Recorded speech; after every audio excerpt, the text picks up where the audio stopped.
Turnpikes to highways and gravel into dust.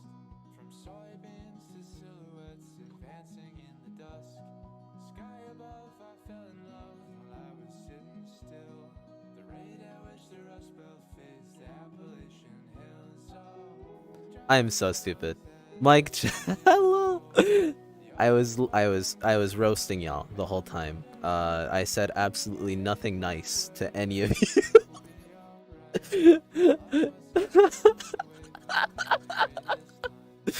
Oh god. I'm a good streamer. Anyway. I guess I'll repeat what I was saying. Hello, Sue. Good morning. As I've mentioned before, with the last podcast with Oshi, I will not be speaking to you guys at all during most of it until like near the end of it. Where you guys, if you have any questions or anything you want to like bring up for Sharpie to talk about in any way, right, that'll be in the like last few things. Opti, thank you for the resub. At least we didn't leave our mic muted. Let me send out the tweet as well really quick. But yeah, I'll be inviting Sharpie here in a few minutes. I just wanted to talk to y'all for a little bit and just give y'all the rundown, and also just to kind of check and make sure that the thing is running, that the bot 3 years? Holy shit. Yo, woo, yeah, damn. That means my 3-year anniversary with Riley should be coming up sometime soon as well. Oh, fudge me. Jesus Christ, I don't want to talk to you if you don't got anything nice to say. That's right. Screw you, Boshi. I'm kidding, Boshi. I love you. I love you, Bosh Bosh. That's 3 years. Oh my gosh. Sheesh. 3-year for you, Riley, is in 2023. I think so, yeah. It's coming up, I'm pretty sure. We're getting there. Yeah, people leaves. But no, how's y'all's week? I've had a very busy week this week. I apologize for the lack of streams for like what, or at least like good streams, I guess, quote unquote good streams. This week I kind of, work killed me a lot, so like I just did not have the energy to do a lot of streams today. It's a very, I think this week and then this next week are gonna be relatively hectic for me in the IRL side of things, so I apologize for any inconsistencies. Also, a little change to our schedule as well. I'll be posting the changes to schedule stuff, the stream schedule, sometime by like tomorrow, either later tonight before I go to bed or tomorrow morning before I do the anime stuff with y'all. Also, no anime night tonight. I have a few events that I need to run to after this podcast thing. So I'm gonna hop out after podcast and a little bit of chatting with y'all, and then also just kind of gonna charge my stuff for a little bit and then run off to other events that are happening today in VR. So apologies if anybody for some reason might potentially need me today, or if I seem a little busy. There we go, the timer's going up. Also, thank you for the follow. Yeah, Lemon, hello. Gumi, hello.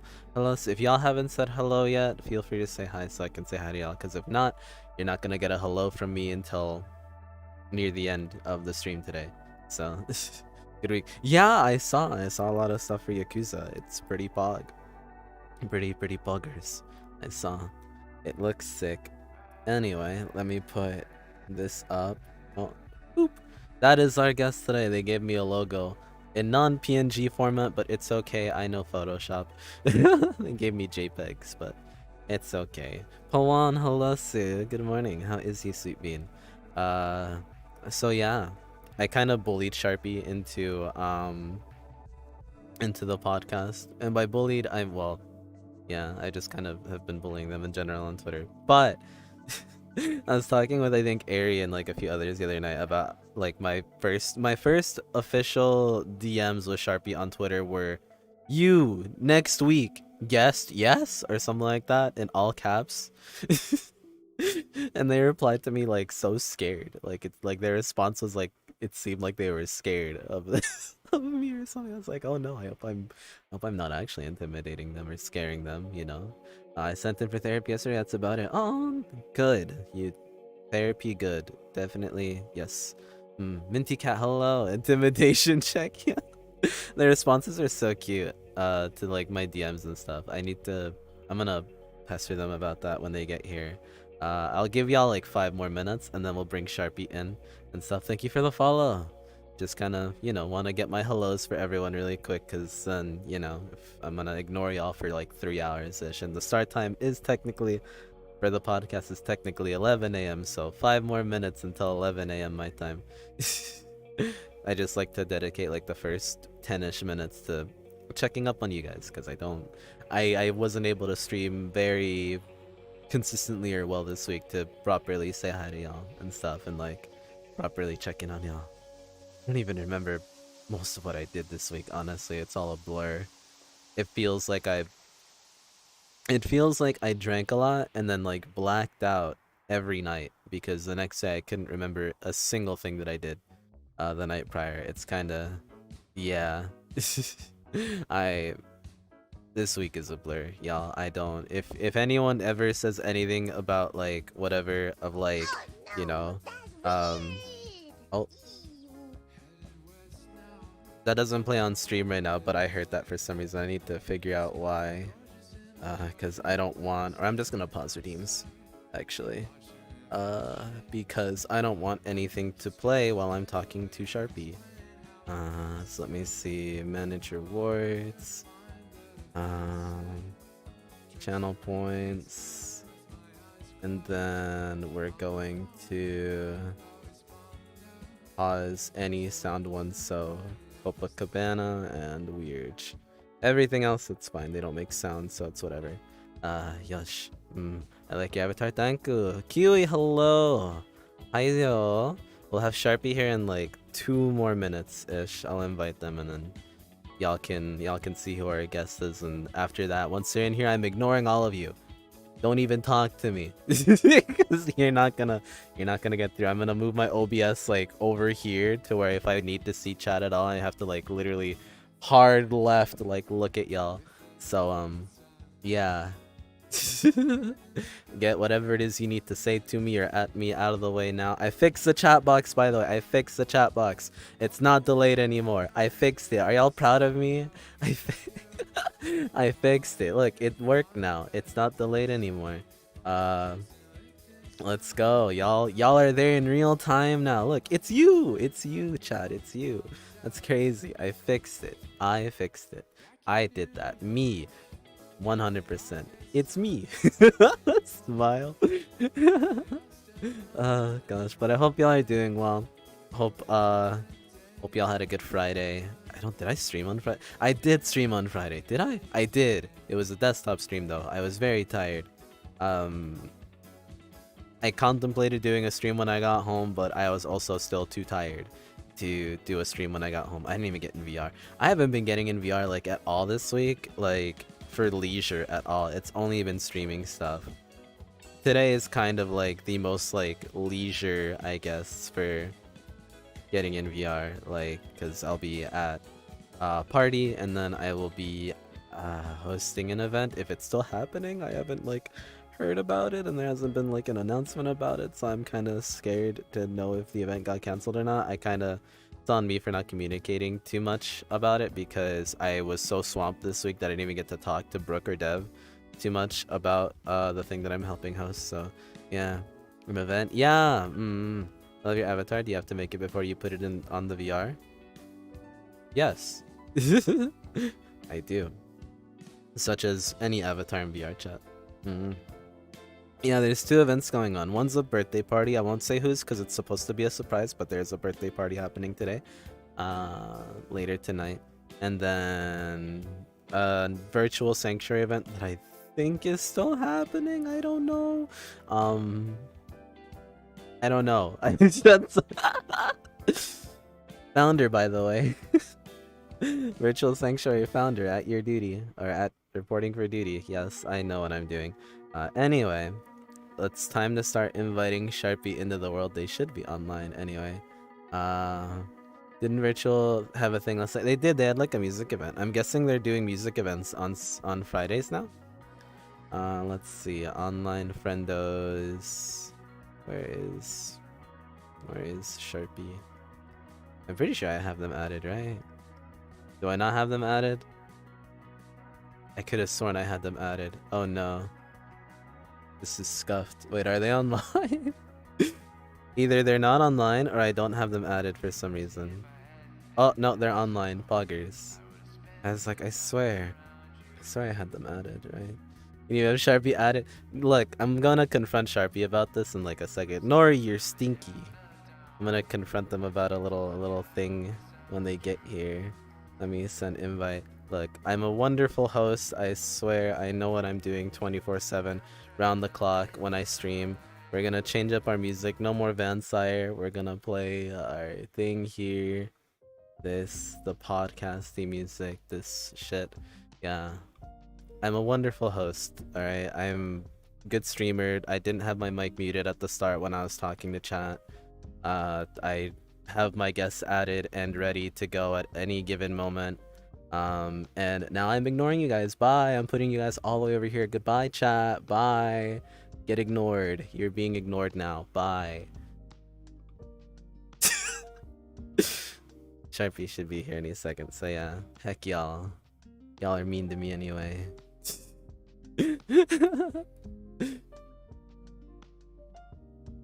Now we play the waiting game.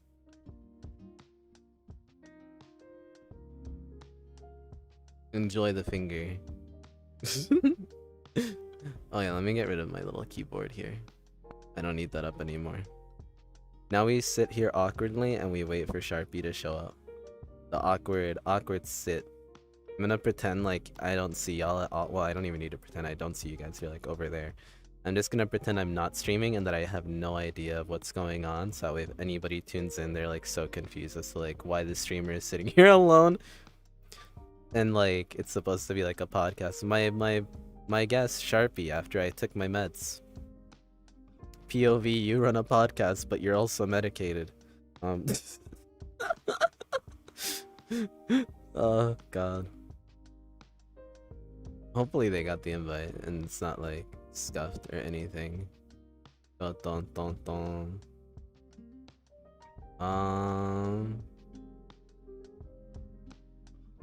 I am so out of it, dude. This is gonna be a fun one. This whole week has been me completely out of shit because work has absolutely murdered me. It has killed me. I have been deceased and there's still more going on. Uh. Alright, Sharpie's taking too long. Chat, I'm gonna talk to you guys again. Hello, did you miss me? Did you guys miss me? Hello again. Hi, I just gaslight everyone into thinking I'm real. Oh gosh. No, I'm just a robot. Yo, I just now saw his pop-up of opening a VR chat on Steam. I was kind of thinking that he would be on before me. I felt like he was waiting on me. That's how I always feel like people are waiting on me. Like last week when I had Oshi on, I thought I had him waiting for me. So like I tried to get everything set up quickly. So he did show up as online for me, so I did send the invite. So he should be here either now or soon, or unless things broke. It's kind of like how like I had an interview last night. I'll talk about that later on the stream if y'all are still here by the end of it. But I did have an interview yesterday with some other people. I forget, did Oshino wake up rushed and rushed on the stream? I don't know. Or am I thinking of another day? I'm not sure. I don't know. He didn't seem like he rushed or he just woke up. I can't. No, I think he did just wake up. I don't know. I can't. I don't remember, man. My memory is so hazy. I have been sleeping so early, like every day. I've been passing out pretty much almost immediately after work. Like maybe within the next like hour or two of getting home, I'll like lay in bed and everything just feels fake. Is this what it's like to be a responsible adult, having a job, and then yeah? Ever streamed the Toxic Catboy League? The Toxic Catboy League? No, you're toxic. I feel that. I worked 4 days and got 66 hours in. Oh my gosh. The thing is, I don't even work that much. It's just I work with kids, and so kids are crazy, and so I have to like, you know. Oh, are they here? Did they join? I can't invite them, so I'm assuming they're here or they're loading in. Are they just like... Are they hiding?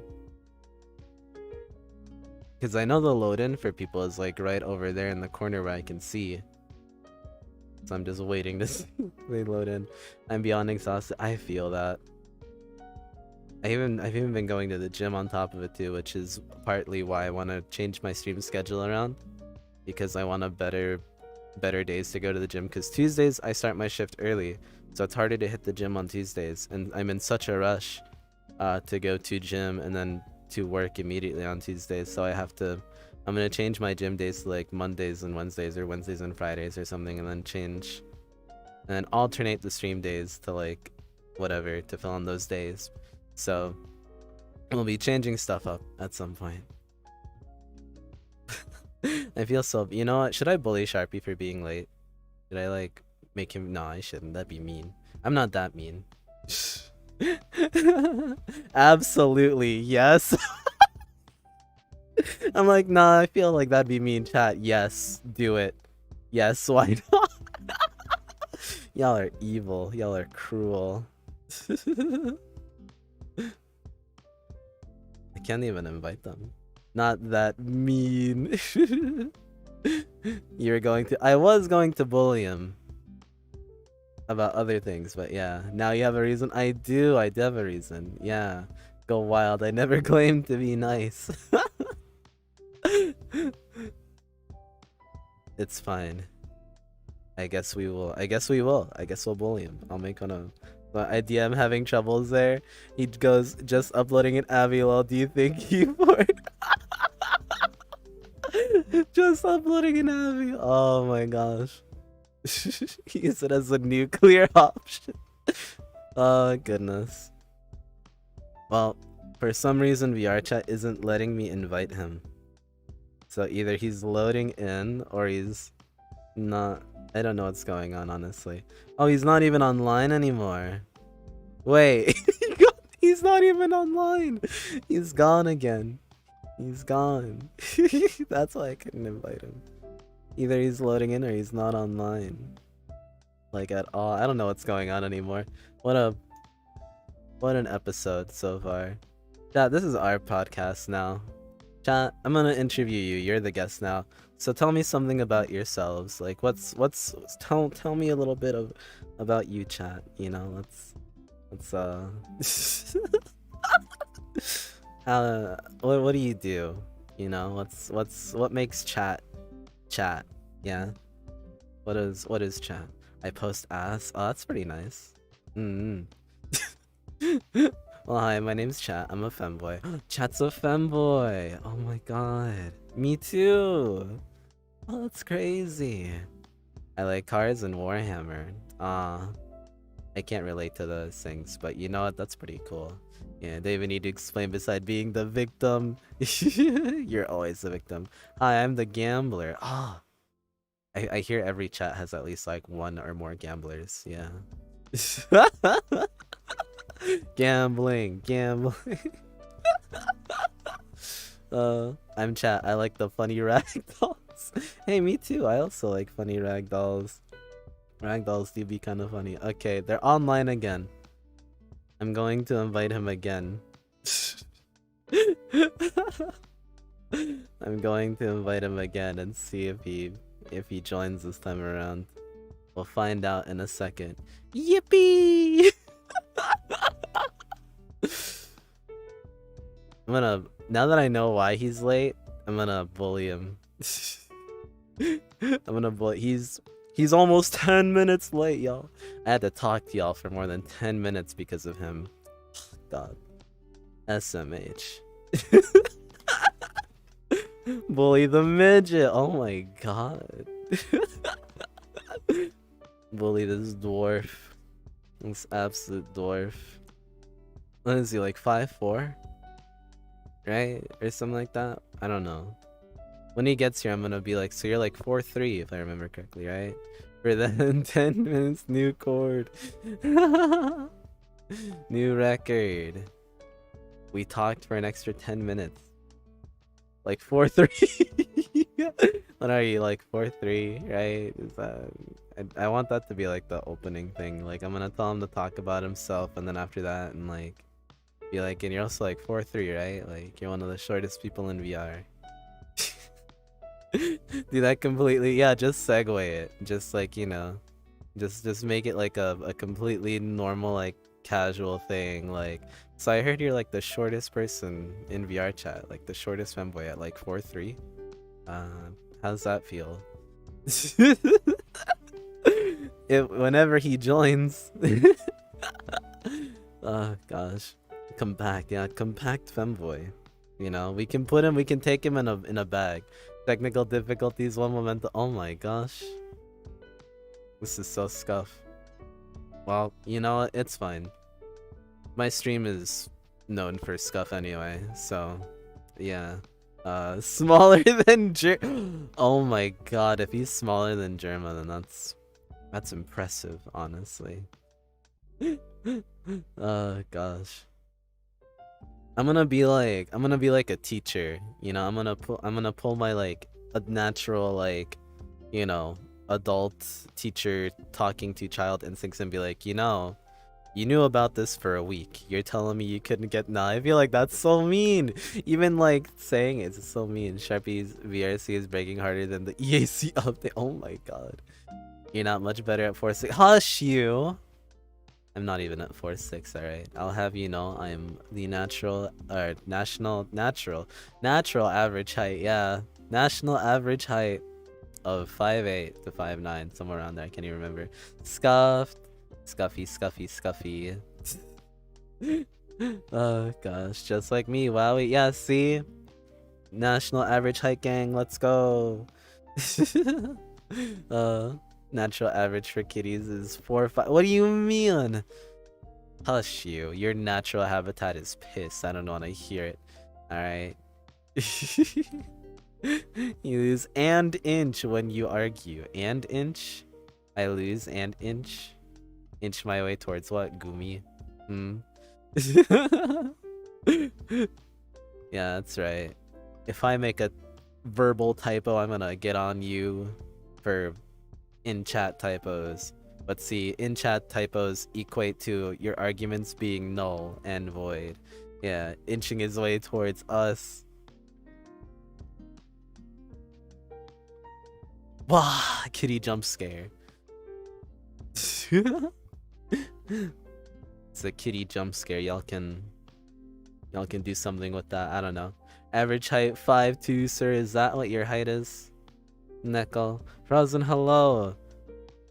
I'm so sorry about this. I think Sharpy's having technical difficulties. If I had known, I probably would have delayed the stream a little later. I would have like started a little later. Alright, unlike Kitty, I'm gonna go shower. Hush you! Go shower and piss. That's what you're gonna do. Your golden shower, you weirdo. Little piss goblin. Yeah, I don't want your showers. Let's see a small bean mounting your booster seat. What do you mean booster seat? I'm on the chair normally. This is a normal chair. I haven't even like put on the booster. The chairs are just this high up. Yeah. What the heck? How could you? It's okay, now we get like half an hour of Kitty sitting. Yeah. From an empty chair. Yeah, so that's what I mean by like POV. You run a podcast and you're medicated. Right? Like. God. This is. God. This is something. It is only episode 2. So, you know, it's fine if stuff happens. And this is all going unedited to YouTube. So, I'm not going to edit like a 3-hour thing or whatever, but this is cutting in on Sharpy's time, kind of, more or less, give or take. So, oh gosh, it's just happening. Oh, Ollie! Thank you for the raid. Sorry, I have notifications off and stuff. My guest is late. Thank you for the raid, Ollie. How's your stream? Right now, I would be talking to my guest and not even know that we got raided, but since he's a little late, you know, he's having technical difficulties. I guess I have to talk to y'all now. So hello, how was stream? Were you doing VR chat? SMH, I guess. I know we're gonna make fun of him when he gets here. When he gets here, chat has given me the pass. I thought it would be too mean. Chat has given me the okay to make fun of him for being late. So not only am I gonna call him short for like the whole 3 hours, but I'm going to make fun of him for being late. Stream was good. Heck yeah. Bullies the guest. You get to go. They join in. Finally. Oh my gosh. Sheesh. Ready? He's there. There he is. Sharpy, the chat has given me the okay to make fun of you for being late. I hope you know. Let me... Do you need another invite? Send another one. Yeah. I will come fill on the spot in the meantime. I mean, Allie, if you want to be a guest, I don't mind having you. I just need to see, because right now I'm trying to get guests. My guest list is essentially like, I'm not going off of like who I want to talk to or like favorites or anything. It's like, who have I almost like never spoken to and like one-on-one, and then they are my guests. They're here. They're here. Let me chat. You're going away. Go away. Shoo. I don't want to look at you anymore. Get out. Shoo. They're here. You're so small. Sorry, I was trying to get an avatar done so I could be taller, but it looks like I'm gonna have to stand on this chair. I mean, didn't you have the one Gumroad avatar though? I don't mind you using that one. I do, but this is the only one that actually has like my logo on it, so. It's fine. Your logo's plastered on stream. It's okay. They'll know. Yeah. Yeah, up to you. Whatever you're comfortable with. Just know that this isn't going to. This is only going to fuel the short jokes from either chat or myself. I am painfully aware.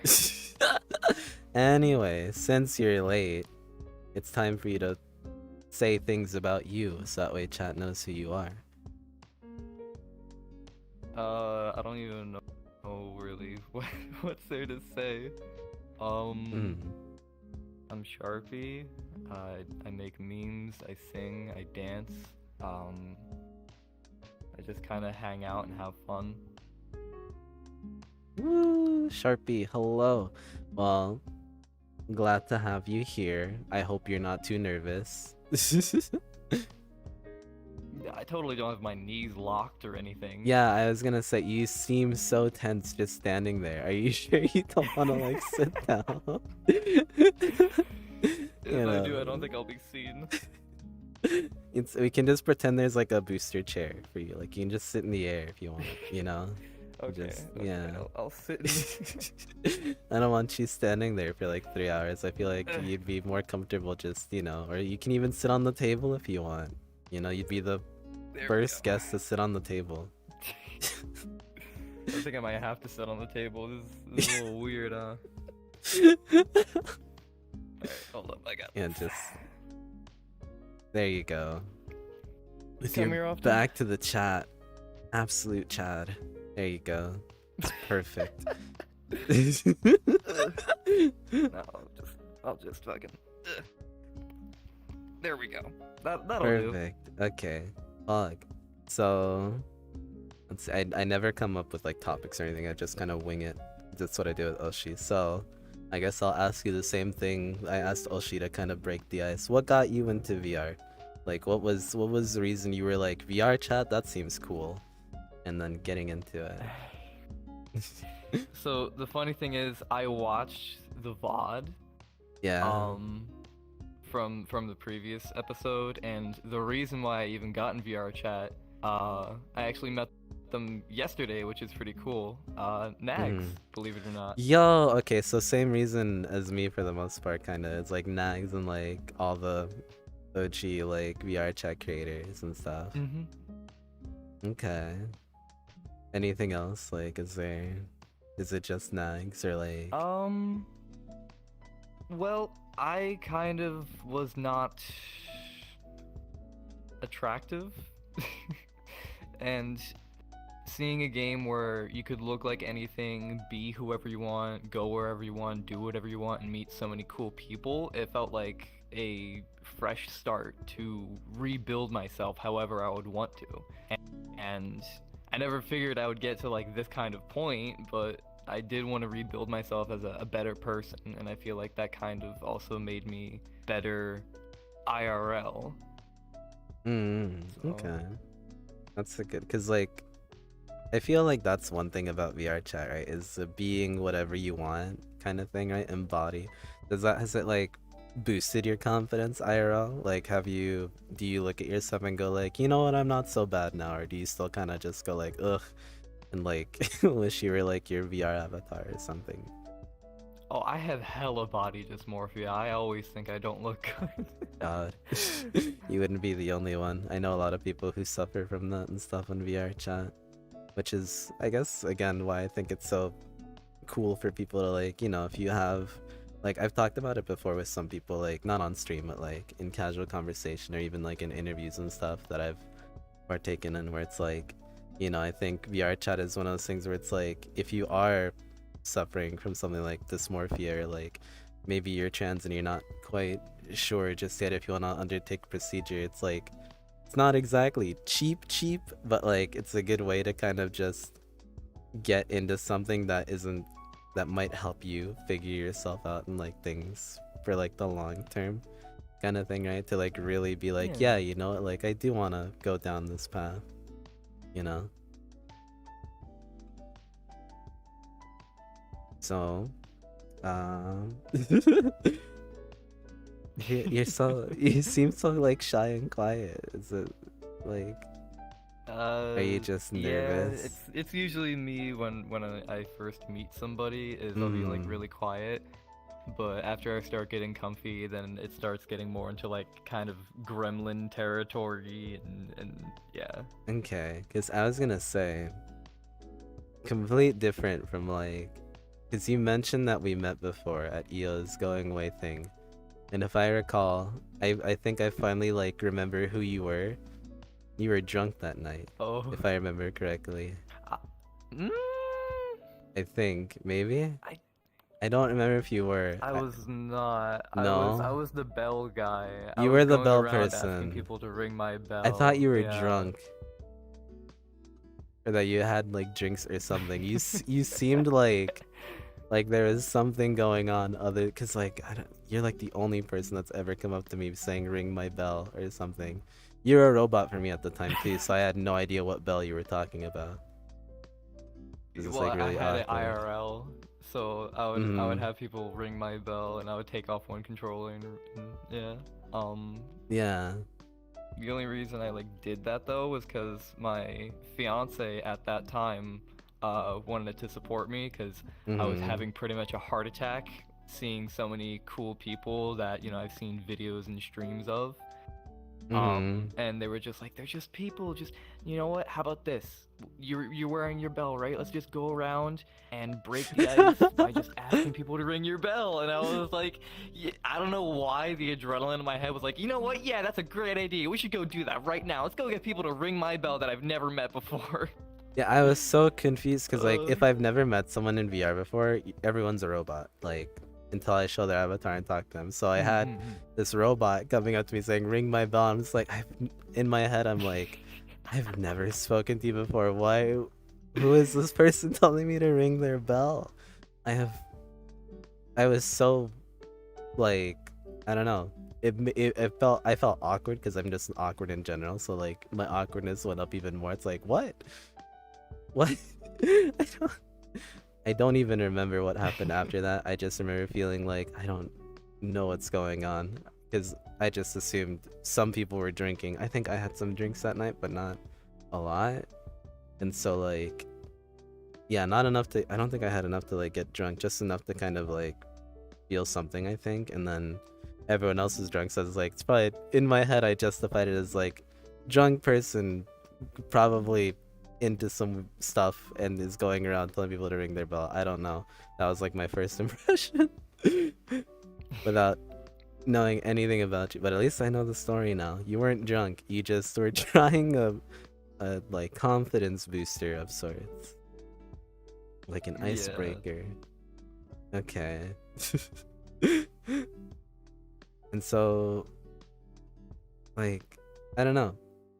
Do you just have like a heart? Do you think like in that lobby, right? You said like people you watch, streamers and all that stuff. Is it like in your head, where you feel like if you go up and talk to that person, it's like clout chasey potentially, or like like just some kind of insecurity that keeps you from like just going up to someone and being like, "Hello, I like your stuff" or whatever, you know? It's a mix of things. Mm. It's why I usually never ask for like photos with people, because then it feels like I'm clout chasing, and I don't want people to think that, because I genuinely just like people. Yeah. But it's also like I don't know if someone is different when the camera shuts off, because there are some streamers Mm. out there that are so cool when they're streaming and so nice and polite, but once the camera's off and it's not pointed at them, they're just completely different. Yeah. I I know that I'm depending on the day you catch me, I'm completely different.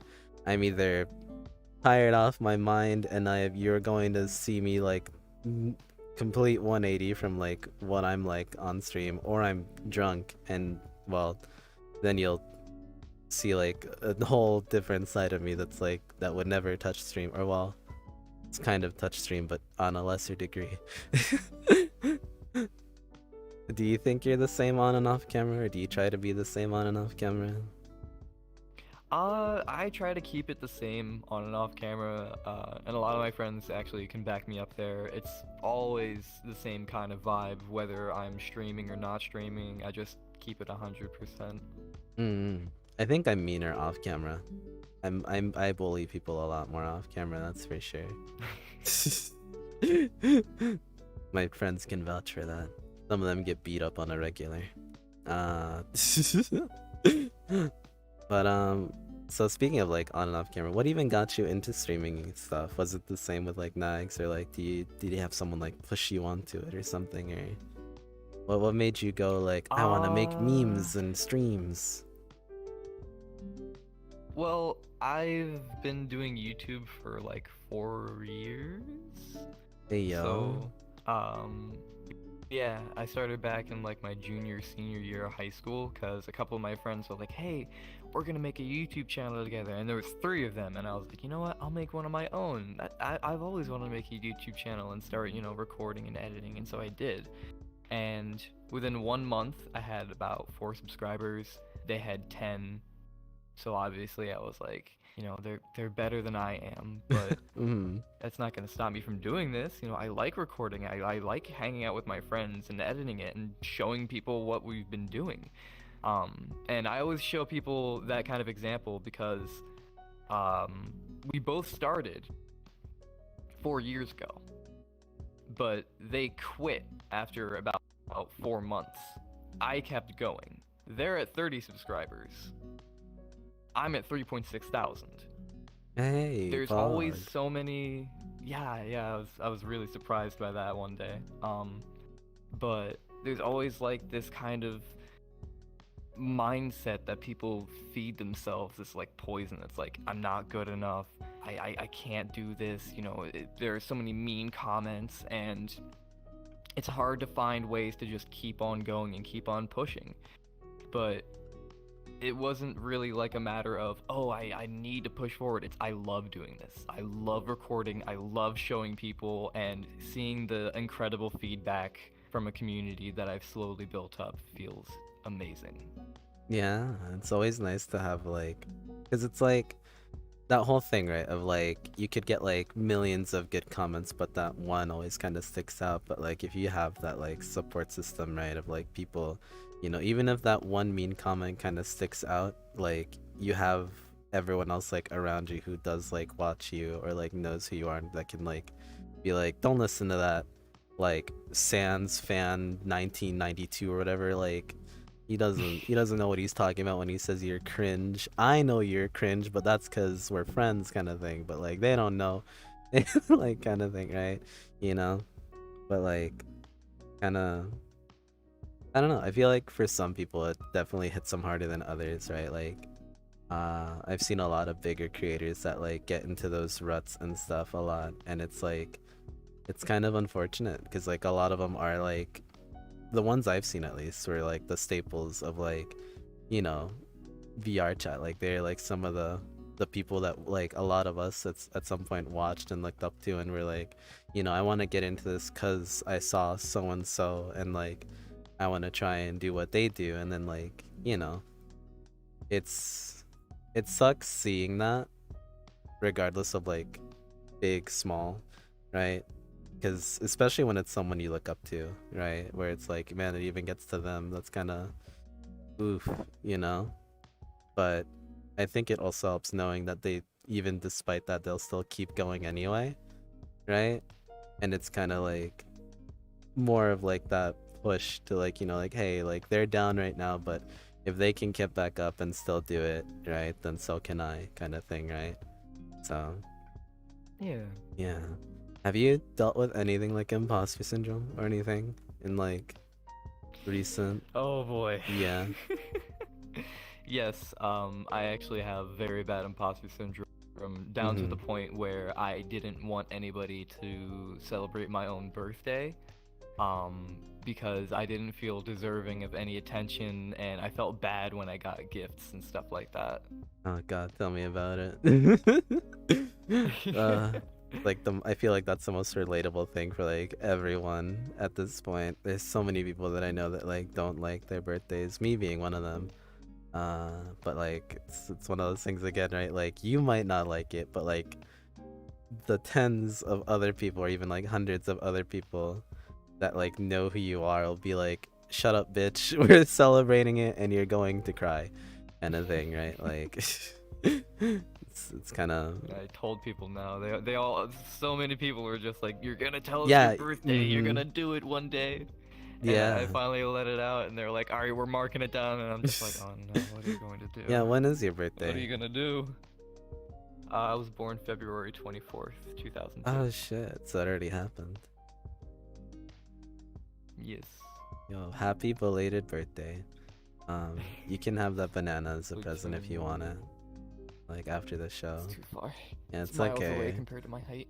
Yeah, your little baby hands can't reach out. You're gonna need like those claw hands, you know, little claw grips. Yeah, I'll just hook something up to the ceiling and play a crane game real quick. So speaking of height, what's it like being like 4'3", like the only 4'3" like VR chat streamer? It's 5'4".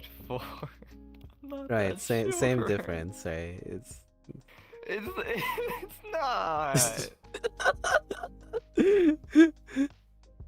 What was it like when you first told people that height? Like, did you have like a reveal or something? Like, did you say it on stream? Did chat have like, because you know how Twitch chat can be, right? You know, you admit one part of you that like could be potentially made fun of. Like, did they like have a whole like field day with it, or was it just like, eh? Well, most people are just like, oh, so cute. You know, Yeah. and other people are like, oh, that's like the perfect height. And then one of my moderators, Muffin, is just like, dude, I'm 6'7". I will grab you and throw you into the atmosphere. Yeah, it ranges. It varies. Yeah. See, if I were in that position of like being like 5'4" or something, I know for a fact my chat, who's on the left, and I'm ignoring them. I don't see them. Screw you guys. I told them I'm like 5'8", 5'9". I can't remember the specific because I peaked in high school and I haven't measured myself since then, right?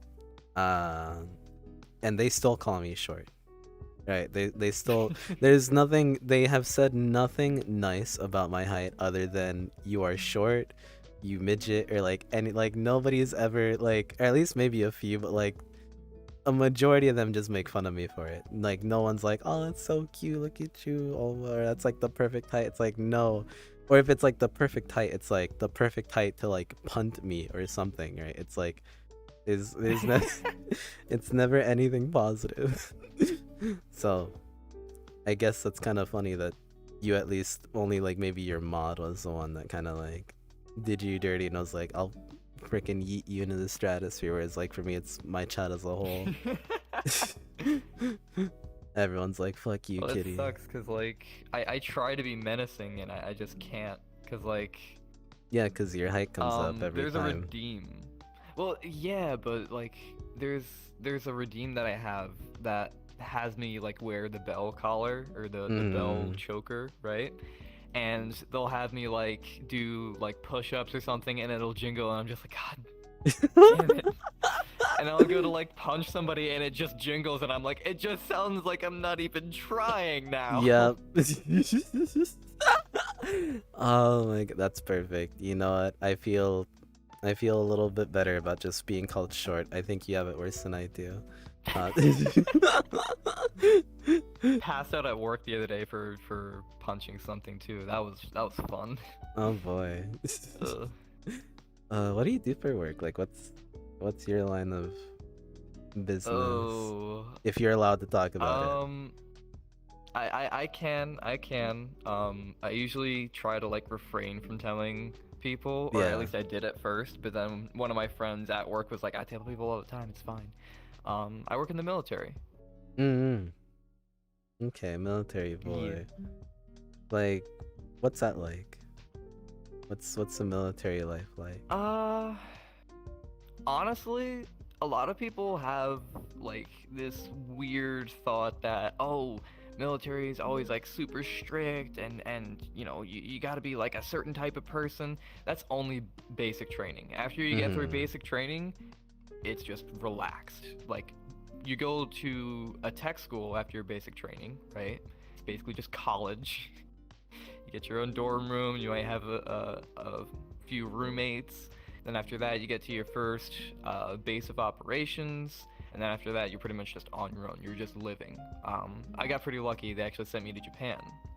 Yeah, Io's getting sent there, I'm pretty sure, after San Diego or something. I saw the tweets about him. You're gonna have him, you can bully him in real life if you guys get like stationed near each other. Yeah.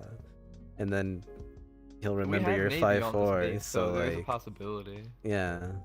Oh my god. No, that's cool though. I don't know, I've always seen military stuff, right? Like you said, like I always know people in the military, or I've met a bunch, and so it's like everyone tells me the same thing. It's like it's only like the training part that is like they're going to yell at you and like make you feel like shit and stuff, like in basic, and then after that it's like relatively lax unless like shit goes down again, right? And like you need to be serious again or whatever, you know? Yeah. So, but that's the reason I've never even contemplated military stuff, because I know for a fact I would not be able to get through basic. I'm too much of a baby boy to get through that. I would not last like I couldn't even do like the swim team in high school for like a week. I doubt I'd be able to do anything military wise for a day. I thought I couldn't either, to be honest. Hello, Sue. I'm sorry. My internet decided to shit the bed for like all of 2 seconds. Let me read. Oh, good. Welcome Find the back to the camera. land of the living. Yeah, we're back. And then, even if it's not like perfectly angled in its spot, it's just it is what it is. It is what it is. All right, Chad, I'm ignoring you again. Goodbye. So what were we talking about before things broke? I don't remember. Something military. Oh, yeah. That's all I remember too, but I don't remember where it left off. So No, you're Are fine. you okay? Yeah, I'm good. I'm good. I'm just like moving stuff again. Yes. So I didn't think I would be able to make it either, cause I'm a femboy, and I just kind of got into that mindset of, you know, once you get on that plane and once that door shuts behind you, that's it. There's no going back. You know, it's a fight or flight kind of instinct. Yeah. Mm. You have any like stories about the military? Like any, you know, like Eo has like the 12 naked men thing that will plague him for like the rest of his life, right? Like, do you have anything like that? Because so like in different branches it's called different things. For the Air Force it's called flights. So my flight, we were all very cultured people. So when we went to go shower, someone would randomly shut off the lights, and instead of screaming, everyone just collectively went together. Oh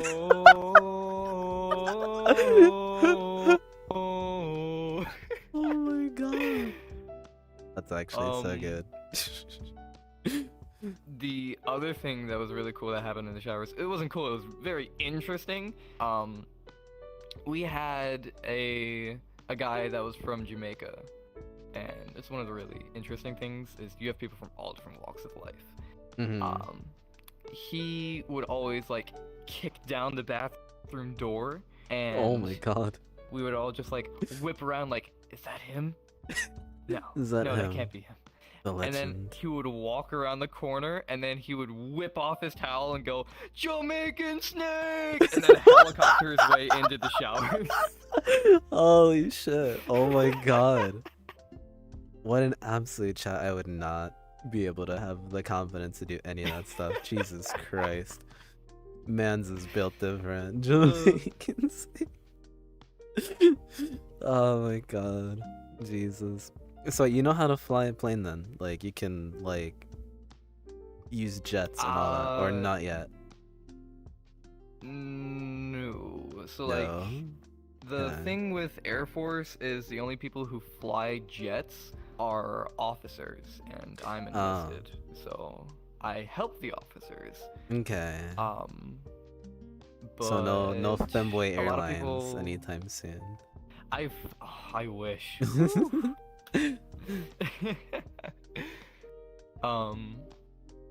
A lot of people call the Air Force the chair force because it's mostly like desk jobs and stuff like that. But I work as something called a weapons troop. So I maintain the weapon systems on fighter jets, bombers, drones, anything that can blow something up. Oh, I manage the cool. weapons on it, and I load them up as well. So I'll throw missiles up, bombs, load all the guns, stuff like that. Oh heck and yeah. yeah. So basically, don't fuck with Sharpie. He has access to explosives. Is what you're saying. That's what like you're telling everyone.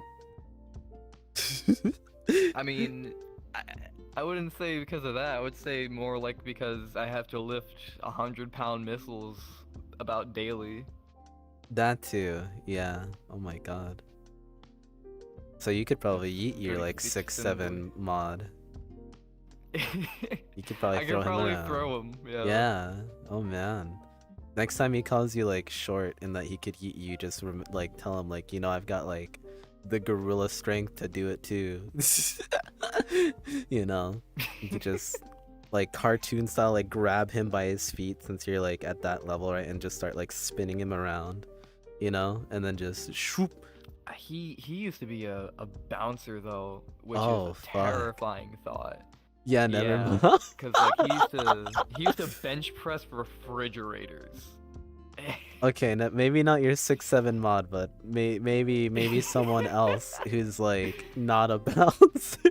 Wait, how do you go from being It a was- bouncer to like a Twitch mod? That's such a 180. Well, I guess the line fits, but like, man, what the heck? He was telling me one time though, it was so funny. Hmm. There was like this guy that was obviously way smaller than him, had been drinking a lot, and he went to go like hit him in the chest, and he literally just went, tiny man, and just picked him up and threw him. Oh my god, I picture that in like the TF2 like heavy voice, dude. That's so good. Oh my god. Tiny man. Jesus, that's so good. Oh my gosh. Fuck. That's funny. Cause like I've had an experience meeting one of like my online friends who is like 6'4", and like, you know, when we met up, it was like he was always talking shit, and like back in like our old Skype days and like Discord days, once like that became the norm of like, you know, like, Kitty, when we meet in real life, you're gonna be so short and I'm gonna beat the shit out of you. And like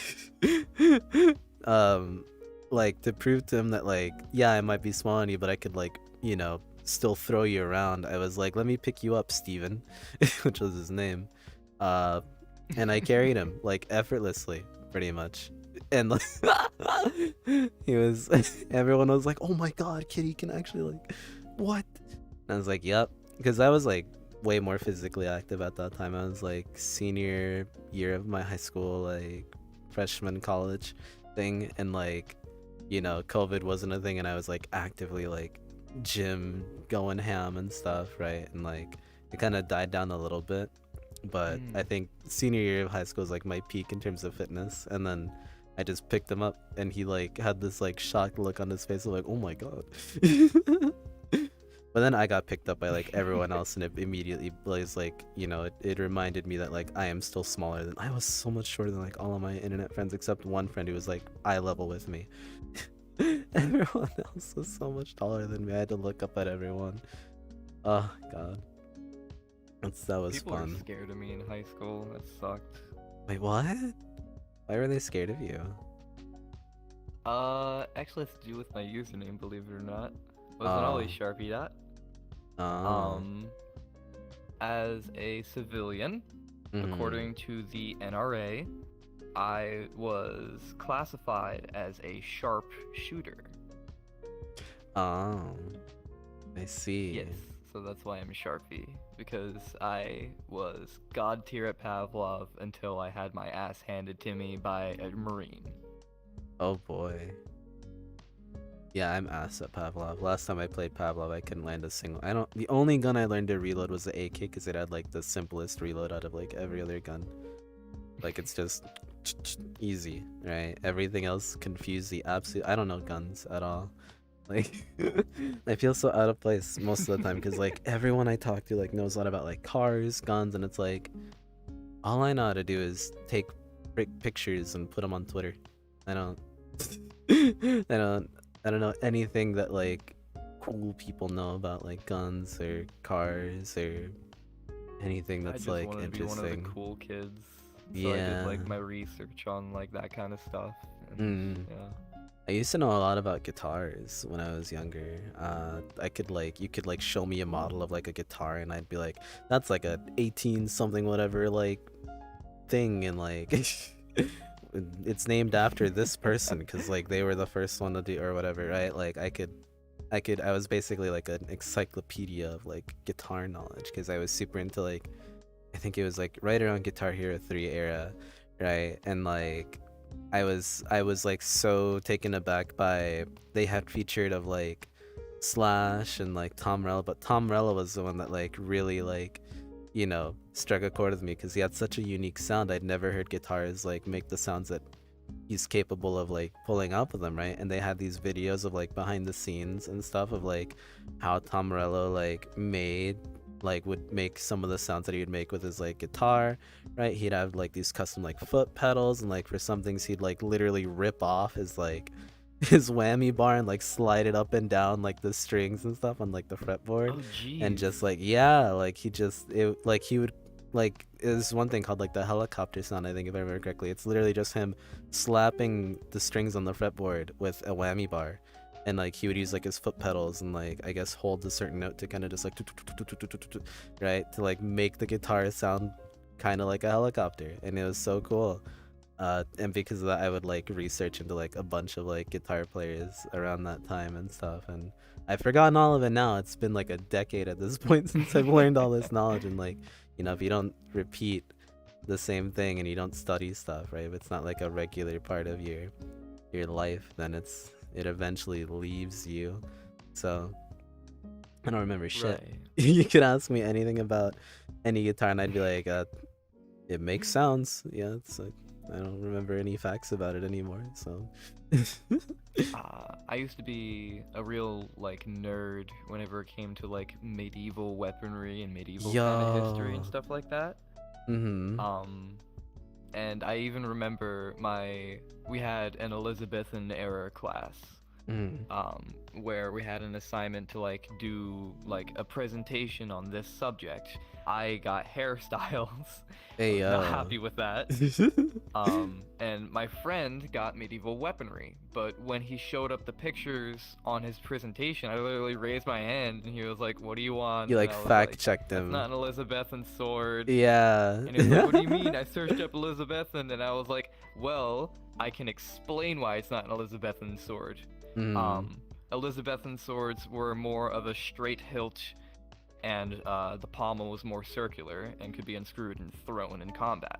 The sword that he had shown had a more curved hilt, and the bottom was also hooked, which is a Viking sword, and it was hooked due to the fact that they had a technique called slipping, where after a certain point above their head from swinging, they would basically make an OK hand gesture and slip it down so that the pommel would hook onto their fingers and they could get more distance as it goes down, adding more force. Yeah, then you must love that one YouTube channel. I forget the name of it. He does a lot of medieval stuff. I've watched him from time to time, but he's like, I think he's like British, and he talks all about like medieval like armor and like swords and like weaponry.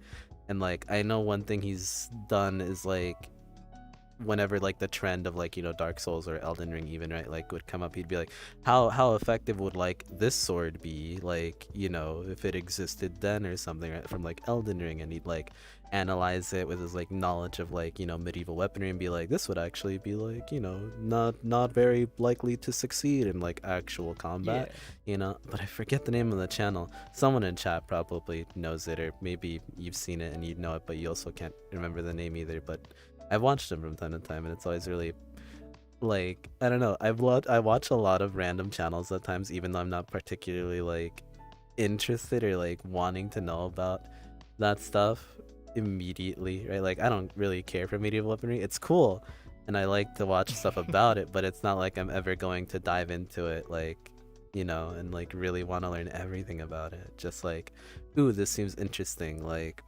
I'll watch this video or here or there, and then like just kind of, you know. The one channel I do remember is like watch late at night. Yeah, late night watches, and it's like, it seems interesting, I'm kind of sleepy, let me just watch this before I pass out entirely, kind of thing, right? I think it's the other channels like Man at Arms, I think, or something like that, the ones that like make weapons. That channel I do like a lot. That one I need to actually go back and watch a few, because I know they made a lot of cooler stuff, but like they make like a bunch of like game weapons and anime weapons and stuff like that. Oh my god, what introduced me to their channel was, I saw, because I watch a lot of Kingdom Hearts stuff back then, I saw recommended to me was like Man at Arms like making the Oathkeeper Keyblade from Kingdom Hearts 2, and I was like, it clicked on it so fast. And like I would see like other things, like, you know, like making big sword from Bleach, Ichigo's like big like sword knife. Zangetsu inside. Like click on that and it's like Final Fantasy 7 Cloud's like Buster Sword. I need to watch that one. Like I just started like going through and being like, what else do I recognize on here? Like just scrolling on my phone. Like what else I want to see? Because there's something so cool about seeing like a fictional weapon being brought into like the real world and smashing shit with it. You know, like I want to do that. Oh god, I want to have a real life like metal keyblade, you know, and just kind of have it there as like my weapon in case like someone breaks in. I could just beat their ass with the Oathkeeper. You know, it's lethal. I can just like no home break-ins for you, sir. I have the power of friendship in my hands. Oh god, that'd be so sick. I do have like a wooden keyblade up on my wall, but it's from what is it? It's from Kingdom Hearts 1. It's a Nightmare Before Christmas keyblade. But it's only made out of wood. I got it at an anime convention, and I still remember this day being. I learned at conventions, even if your weapons aren't like practical or like wooden, and there's no like real sharpness to it, they'll still ask you to go like get them checked by people. Even though I bought it at the center, right? Like I bought it from someone. They were still like, "Hey, you need to go down and like register that thing or whatever, and like have like them mark it and like, you know, say that like it was okayed by us." And it's like, but y'all sold me this. Like, did you like what if was it checked by the shop person? Like, did y'all check them? Because like what if they're selling, you know, something that's actually dangerous, right? Like, y'all, apparently it's just a thing. So I was so shook by that. I was like, man, I'm not gonna go around and beat people up at a convention center with a keyblade. I will. I even got a scissor blade too from Kill la Kill. That one I could see them potentially seeing it as like maybe metal, because like it's made of wood, but it looked really nice, and so like, you know, it's like shiny, nice and polished like paint. It's a little worn down now because I've had it for a few years, but like that one I was like, it's not made of metal, but I'll definitely check this one out and stuff. So it was kind of cool. I still have them. Do you have anything like have you collected any kind of like anime video game things? It's like merch stuff, little figures. I actually have a few things. I've got some stuff from home. Because my little sister and we used to watch Ruby together, and so every now and then I'll get like a pop figure from like Ruby. So I actually have Ruby Rose and Weiss Schnee. Yeah. Yeah. Who is your favorite I like taken Ruby them out of waifu? boxes. Who would you say is like your Weiss. waifu? Weiss? Weiss. I'm Always biased. Weiss. I went Ice with Blake. Queen with the flat chest. I went the cat girl route. And if not cat girl, then probably what was her name? Heck, was it Coco? The bad bitch with the shades and like the Yeah, yeah, with the Gatling Coco. gun. Yeah, no, she was so cool. Oh my god, it's either Blake or Coco. God, I love those two. I feel like I need to catch up with Ruby, but I've been hearing so many things about like the writing and stuff where it's like people kind of like lost their love for it like after a certain point, and it's like, man, do I wanna? I feel like I want to judge it myself because, you know, even though some people might not like it, you might like it yourself, kind of thing, right? So at some point I need to sit down and watch it. Are you caught up? Have you like watched everything? Yeah, I'm fully caught up. Still waiting on the next season. Yeah. I really like the fight scenes though. The fight scenes are mainly always what I super really sick. like. Yeah. Rest in peace, Yeah. Monty. He did some really good stuff before he passed on. Oh my gosh. Yeah. His fight scenes were so sick. Man. I need to watch the anime too, because they've made it like 2D as well. I kind of want to see that. I saw Yeah, it they trending on did. Twitter. They did the, what is it? It trended on Twitter because of Pyra or Pira, whatever you want to pronounce their name in Ruby, was singing Weiss's song, I think, right? The mirror, tell me some, like that song, and like performing it. And I thought that was like, I don't know, something about that got me like a little emotional. I was like, man, because like, no spoilers or anything, but you probably know why, right?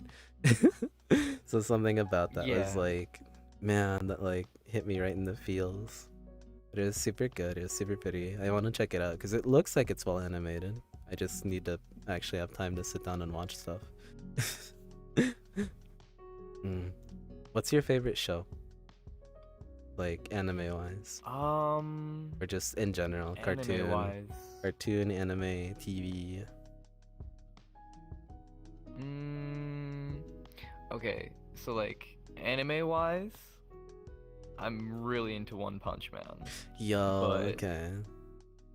show wise, there's a show on Amazon Prime called Vox Machina. It's based off of an actual like D&D session. I've heard And about it. It's like, it's so amazing because you know, like it kind of goes hand in hand with the whole like the reason why I like One Punch Man is because it's realistic in that sense. You know, it's not like all hark, you foul beast, you won't win.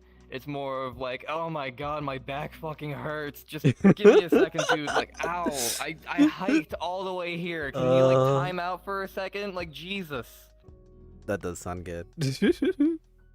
It's so amazing. It I like highly takes recommend it's checking like it out. One There Punch is a Man. It movie takes a world you can watch it in. stereotype, right? Like it takes like, because One Punch Man takes like that stereotype of like OP character, right? Like and kind of like turns it into like a comedy based on that like stereotype, right? So I'm imagining it's the same thing where it takes like the Dungeons and Dragons medieval trope and just kind of like makes fun of it or like turns it into like a comedy of sorts, right? Yeah. That's my guess. All right, I'll definitely check that out. I have Prime. I can probably watch that. So I watch like Invincible and stuff. So I still need to watch like some shows on there. I know The Boys is really popular right now. I tried watching it. It's so bloody. It Like, is. I was a medic. I'm okay with blood, but like.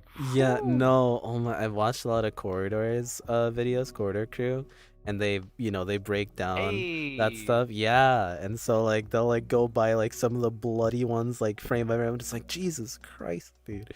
This is like the episode about like the head explosions. Like how do you get like hey, how do you get like those explosions to look so meaty and like stuff? It's like, can we like and I'm like, I need to look away for like 2 seconds because like Jesus Christ, like I love listening to y'all talk about like this whole thing, but I just don't want to Tell me see when it for a it's over. second. Yeah, just like because it's so like I've seen gore like in like shows and movies and like even like because of dark internet shit, right? And like past friends who were into that, like I'd seen some shit as well, right? But like it's still like for some reason with The Boys, I don't know what about it unsettles me more than like all the previous shit that I've seen.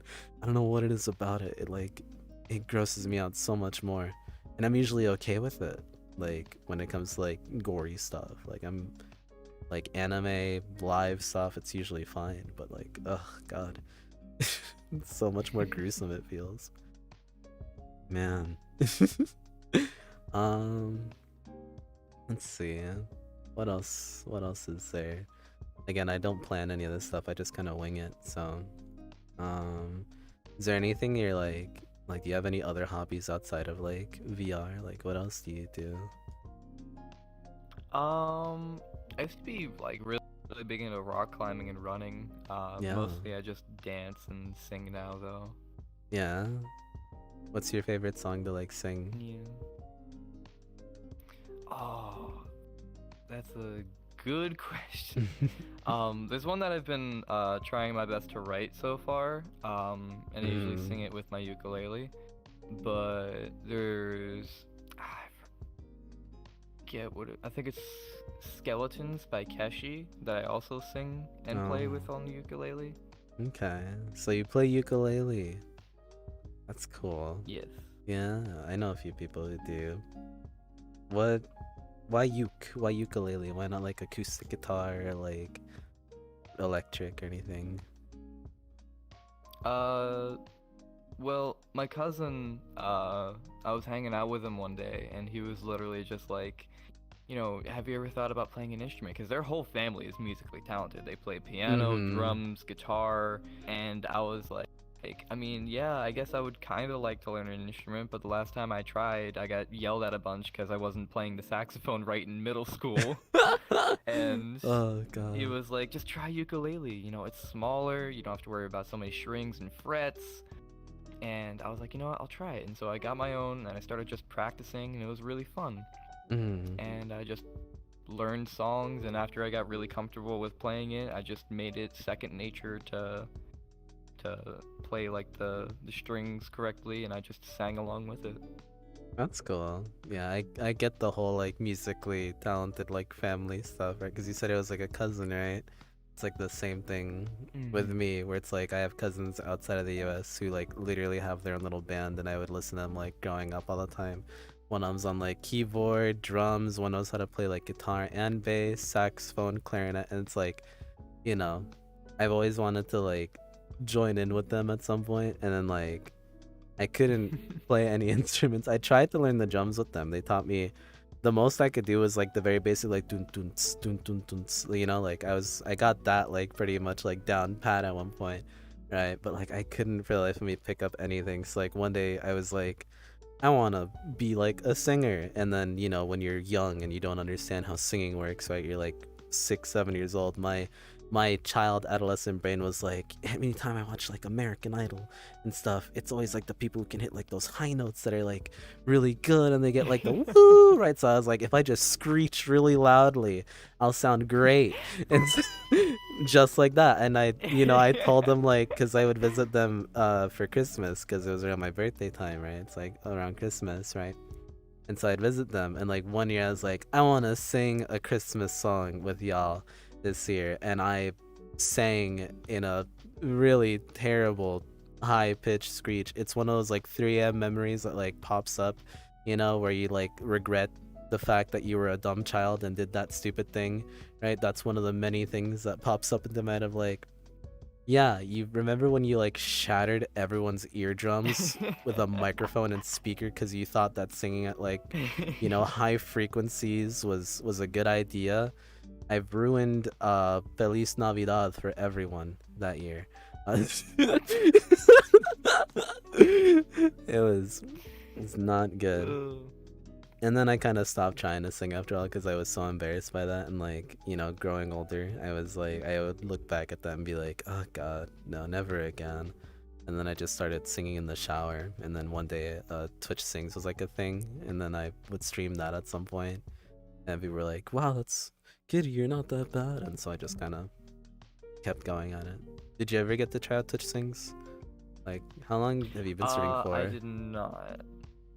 Oh, God, I've been streaming not that long, to be honest. I've probably been streaming about 2 years. Oh shoot. Okay. Oh, then I don't think you would have gotten to see Twitch Sings then, maybe, because I think it died, like, I think for me on, like, after my first year of streaming. Or no. Yeah, like, a little bit after my first year. You depending on when you started, you might have either just missed it, or it was, like, right on its way out, from being, like, not on Twitch anymore. All because Amazon doesn't want to pay the licensing fees. Daddy Bezos and his infinite wealth decided we're just not gonna pay for this stuff anymore. We don't need it. It was such a cool category. I made so many friends. A lot of my first like Twitch friends and like streamer friends that I sadly don't talk to anymore, or like have not kept up with them anymore. But like a lot of my first interactions on Twitch were because Twitch Sings, right? Like they would, because the way it worked is you could sing a song, right, and like post it, and like people could see it. And in other cases they were like duets, right? And you could sing a duet with someone else's recording and then post it and they would see it, right? And like after I kind of stopped being a little bit of a shy boy and all that, I was like, you know what, this person seems like really fun, you know, because you could see who like really had fun with duets and stuff. And I would be like, I'll post it, and like if they see it, they see it. If they don't, they don't, right? And it was the same way back and forth, or like if I ever recorded like one part of a duet, I could post it. I never did because I was never that confident in my singing. But one of my first ever like straight from Twitch interactions to like my DMs was like this one dude. I did a duet with this guy who is singing in the Goofy voice, Bring Me to Life. Oh my goodness. And I duetted with him, and he joined my server and like DM'd me. I was like, hey, I saw like your duet thing and decided to watch the VOD. I'm glad you enjoyed like my stupid shit. And I was like, dude, it was so funny. Oh my god. Like, and it was just kind of like a like short little interaction. It was so fun. It was like, after that I just kept going. I wish they would bring it back because you could also sing with friends. Like you could invite friends into the game and they could sing with you. I know if Opti's in chat, Opti was a part of like one of the last ones before it got removed completely. There's like a clip of him pulling out his like airsoft gun and like threatening like everyone that he's gonna like shoot up shoot up everyone or something like that. Oh god, it was so good. Many memories. Rest in peace, Twitch Sings. You will be missed. I hope they bring it back someday. Do you sing on stream? Do you do like any ukulele or singing on stream? Do you play? There's a redeem for that. I don't typically just do it outright, but if people are like, hey, can you sing a song? And if they don't have a song, then I'll just be like, alright, I'll see, what I'm feeling like. I actually, to congratulate Emmy on one of their milestones for Twitter, I believe. I actually sang their favorite song from Tangled. Oh, which one? I love the Tangled songs. I See the Light. Oh, I love singing that one. That one's one of my favorites to do on stream. Oh gosh, it's so pretty. Did you like... I know when I sing it, I do like a lower voice specifically for Finn's part. Like I'll sing in like a lower tone. Did you do that? Did you have fun with it, or did you just sing it in like one go? I just sang it all in one go, kind of thing. Yeah, but why not do it like normally? Why, like, you feel like people wouldn't be interested if like, you dedicate like a portion of your stream to like, hey, like for an hour, let's sing some songs for a bit or something. Does it just not... I'm not confident with my voice. It's fine. You gotta work through that, right? You gotta push yourself a little bit and like, because I wasn't either. And then I just kind of kept doing it, and here we are now. Anytime I mention like singing songs in my chat's like, karaoke? They're like a trained doggo where they like, it's like walkies. It's like, singing? Yes. Do it. And so it'd be the same for you, right? Break outside? Out of your comfort zone. Yeah, outside. Oh god. Because I feel like that's the thing with streaming, right? Is like you try and do things that you're not comfortable with sometimes, and maybe it lands, and if it doesn't, then you move on to the next idea, right? Like, or move on to the next thing that might not stick. It's like throwing darts at a board. Some of them are gonna hit the bullseye, and sometimes they're just gonna straight up miss the board entirely. But maybe try it one day. See if your chat enjoys it. I'll give it a shot. I'm on a little bit of a hiatus at the moment, though. Why? If you're okay with telling. It's nothing. Nah. Just got some plans. Is that what I wanted to ask you about that. The something new seen on like your Twitter or whatever. Is that part of it? Yes. Was that like the avatar that kept you like 10 minutes late from like joining this? Were you gonna like try and debut it here? Is that part of the new scene, or was that just a new avatar in general? That could have been it, maybe just a tiny bit. I wanted something a little taller so I wouldn't get bullied often, but hey, well, it was kind of broke when we tested it, so... Well, it's fine. My chat told me to give you shit for it, but actually, yeah, you were late. How could you? I gave you a time. What the fuck, Sharpie? Fashionably late. I was like telling him like I could give him so much shit and be like, I told you this like last week. I think I messaged you like right before I like went to bed kind of ish on like Saturday night for me. I was like, you next guest, yes? Some part of me was like sitting here like, man, did they like you had a week? Was it like a last minute like spur like idea? Honestly, a little panicked about it because it was like I'm not used to getting messages, so I was like, oh, I got a Twitter message. Yeah, And I your saw it was responses Kitty, I were was all wait, like, yeah, what? sure. You're just like, you stream next week, yes. Yeah. And I'm just like, I like to be a bit more abrasive with people that I know are shy, because I've mentioned this to a few friends before. It's like, if I see that you're shy, you remind me of me, and you need to stop that. So it's like, I was talking about that the other day. Yeah, stop being shy. I see too much of myself in shy people, and it's like, stop that. Stop doing that. We'll break you out of your shy box, so that way I can continue to be in my corner. It's my corner. my corner. It's not meant to be shared. Yeah. That's kind of like the little like metaphor I've used. Like, you know, whenever I encounter a shy person, it's like, I'll invite you into my corner, but I'm going to push you out of it at some point, so that way you stop being wallflower and stuff. I've done that with a few people where like I'll bring them to like an event or like a party and be like, come here, come to this, make friends, go, be free. You know, like I'll drag them over and be like, you come to this now, and then be like, go talk. Or I will drag you around. Like I brought some people before DGen Friday stopped being a thing. I would like bring some people and be like, come to this, and like we'll run around. And I did that with Zuby. Zuby was like the prime example of like really shy bean that I would like drag over to them and be like, let's introduce you to people so that you make more friends and stop being shy bean. You know. And like a few others with like who else did I drag to things before? I know when Hardbox was a thing, I would drag people to that as well.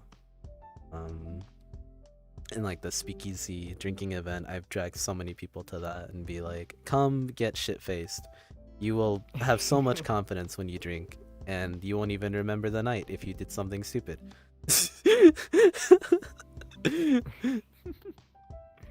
Oh yeah, that's another thing. You mentioned that you're not a drinker at some point to me, I think, right? Why is that? Yes, drinking makes me sad. Is there a story behind why the sad happened, or anything that you're comfortable talking about, or is it just happens? It was just kind of like, I thought drinking with like friends would make me feel good and it would make me feel like happy.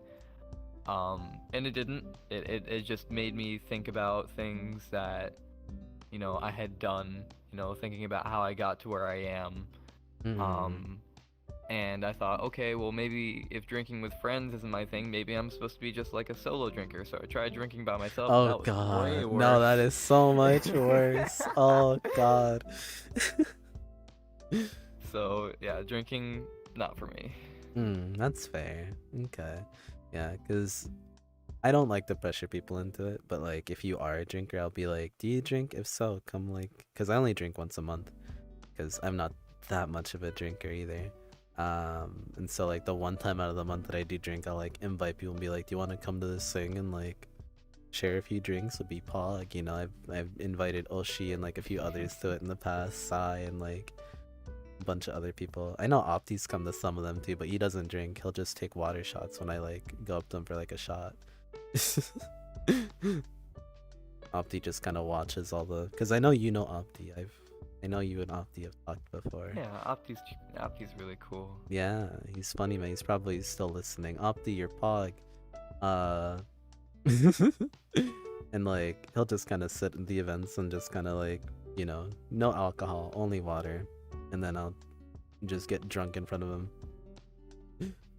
So I feel like that does kind of suck though, because alcohol is a depressant, right? And so if you have a lot going on, then it's probably not the best idea to drink, you know? Yeah. I remember one of my first time drinking, I had a lot going on, and I remember I blacked out that day too, and at some point I was like really like on the floor crying about, I forget what it was specifically that I was crying about, but I was feeling like guilty and stuff essentially about something, and then everyone like told me the next day all the shit I said. I went from like crying to being like horny afterwards, so you know, I felt the full spectrum. Oh gosh.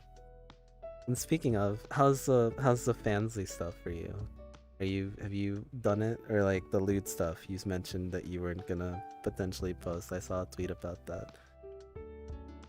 Is it? Are you okay with posting that stuff now? Have you made up your mind,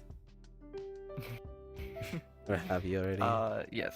So, I do have a Fansly.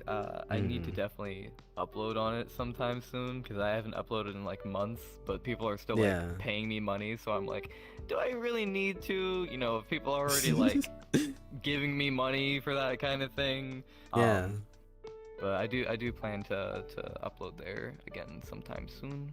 I've got tons of thigh photos for Thighs Thursday, so those will keep continuing on my account and stuff like that.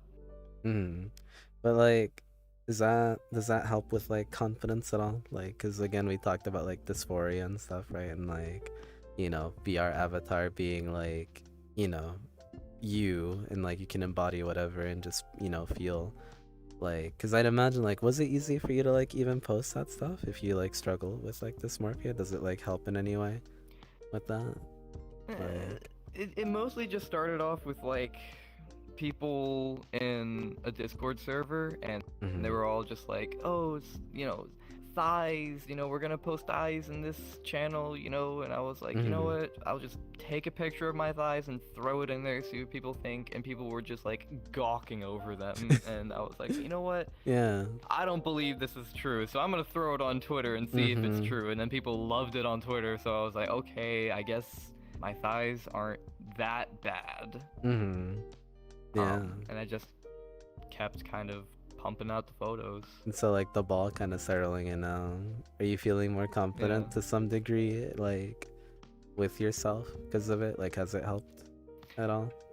Yes, kind of. I have this thing where I keep comparing myself to others, and I need to stop doing that. Yep. And so, did you have anything more to say? I feel like I cut you off when I said yep.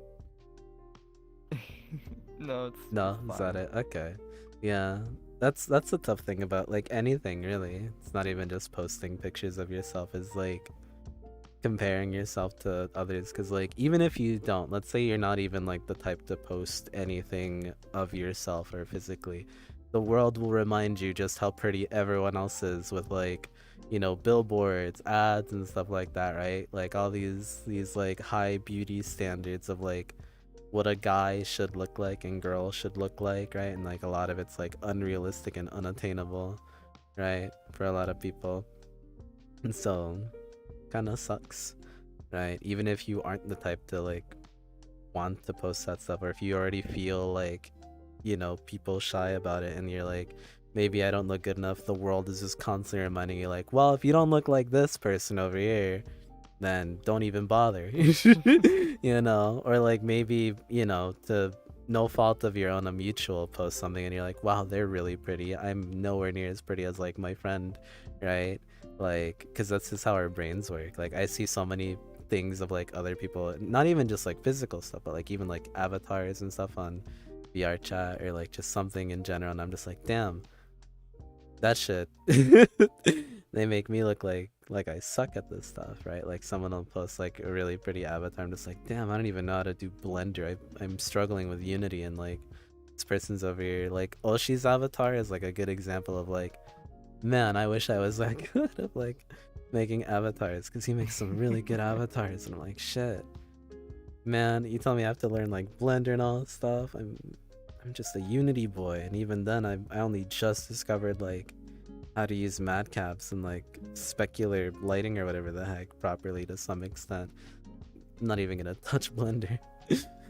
Oh god. Yeah, I'm dumb as bricks when it comes to that stuff. That's why Kiwi made this for me. Oh, okay. So you don't make your own avatars at all, like, or do you kind of do it? No, I'm way too stupid for that. Man, I feel that when I first got into VR chat, Sopra made some of my like first avatars. Like he would make them, and like I would upload them. Like he would send me the package and I would upload them and stuff, because that was so daunting at first. Now it's like at least setting up an avatar is like second nature. Like I can do the materials and stuff and like textures all by myself and like, you know, make it look kind of pretty. I don't know. I still feel like my avatars could look better. But you know, I'm learning slowly but surely. Have you ever done anything like avatar wise? Like have you done any kind of texture work or anything? Like just absolutely nothing? Like Well, I saw on Twitter that a lot of people were doing like this weird VTuber ball, and I was like, you know what? Why don't we have something like that in VR chat? So I just made a VR chat ball, and I was like, shit, I need a dress. So I just looked around, found a dress, and I was like, okay, I have a dress, but I don't know how to make it fit my avatar. So I hit up my friend Frozen, and they were like, it's okay, I do Blender work all the time. I'll just like screen share, I'll show you how to do it all. And that was my first time actually like taking something that's not supposed to be on my model and making it fit on my model. It worked pretty well. Heck yeah. So is it like, do you ever plan on being like full hands-on with your avatars at all at some point, or is it just like a time thing? No. Well, at least you got friends willing to help you Smarter when out, it comes to so. video editing. Okay. How long have you been editing for? Like, what's the how's the gap? Yeah. Because I know I started at like 14, like 13, 14, with like AMVs and like RuneScape music videos. I'd say I probably started around that same age actually, except I didn't have like a computer to edit on, so I did like edits on my phone. Oh, I had a shitty HP laptop. Like, it's like my first ever computer. It was like, I can't even remember the name of like the model of it. I just know it was an HP and like Windows 7 on it and stuff. And back then RuneScape was still like a browser game, right? It wasn't even like a client thing. So like I would record stuff on there and like post it. You'd see like the unregistered Hypercam 2 on there, right? Like oh my god. What's your editing software? What do you like using? What's your preference? I use DaVinci Resolve. It's what I'm just known to use. Okay. I know Opti I think uses that too, and a few others.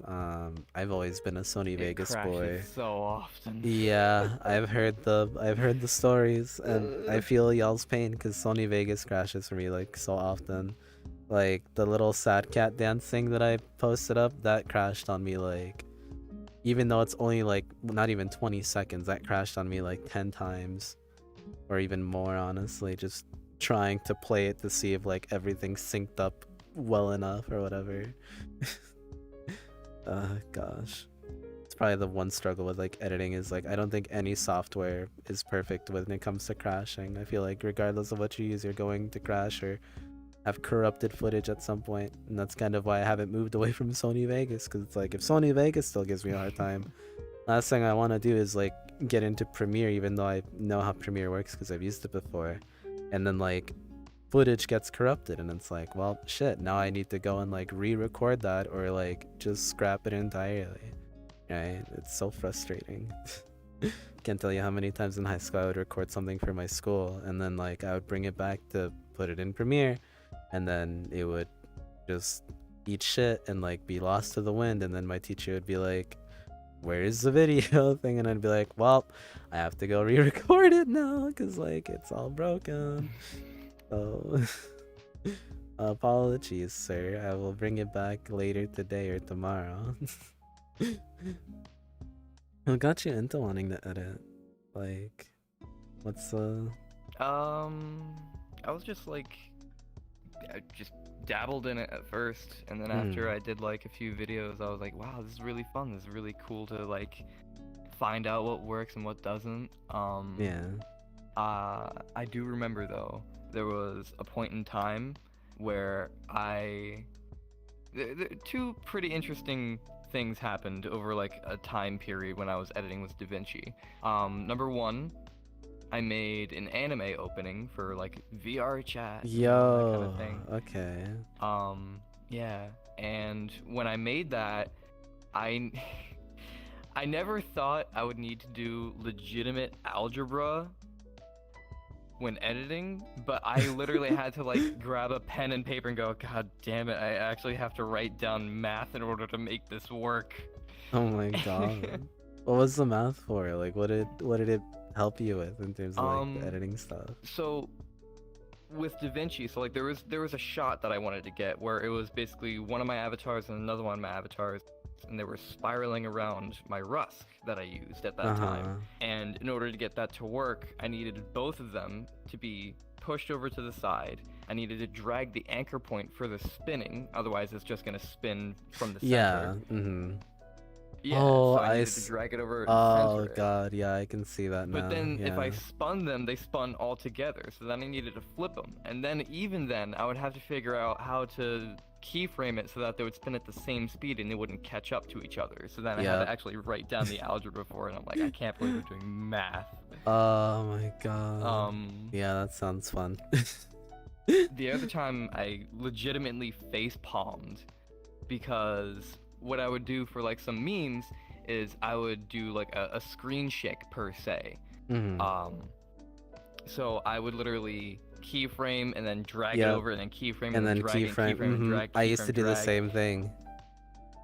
What I didn't know is DaVinci literally has a plugin, camera right? shake that you can just drag and drop, and I was like, are you kidding me? Sony Vegas had I've been doing something like this similar. for so long. Sony Vegas had a same thing. There's a thing called like the Sapphire plugin that has all these like built-in effects, and I used to, you know, do the same thing you did for like a shake effect. I would just be like, all right, frame 1, doot, frame 2, doot, doot, doot, you know, just like back and forth.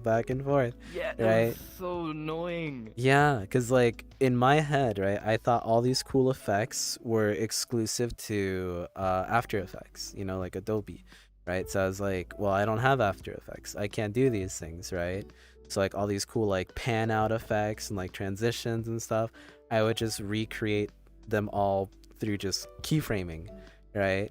And like I would have, when I used to make AMVs, before I even had the Sapphire plugin, I would have friends and stuff like ask me like, dude, what do you use? Or like people just in general like ask me like, what did you edit that with? And it's like just Sony Vegas. They're like, what?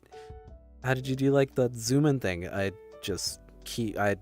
10 frames pan and cropping, or like however many frames, just, you know, just keyframing everything to make it look smooth. And they'd be like, that must have taken you so long. It's like, yep, I spent an entire like week and a half, maybe 2, on this one anime music video just to make it look pretty, and a lot of it was spent keyframing. Oh my god. And they'd be like, what is wrong with you? And I'm just like, I can't sleep, so I need something to do at 3 a.m. So I just stay up and like edit shit.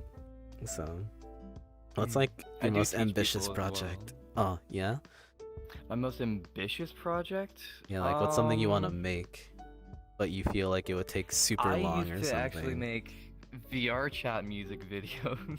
I've done a few like edits in the past recently.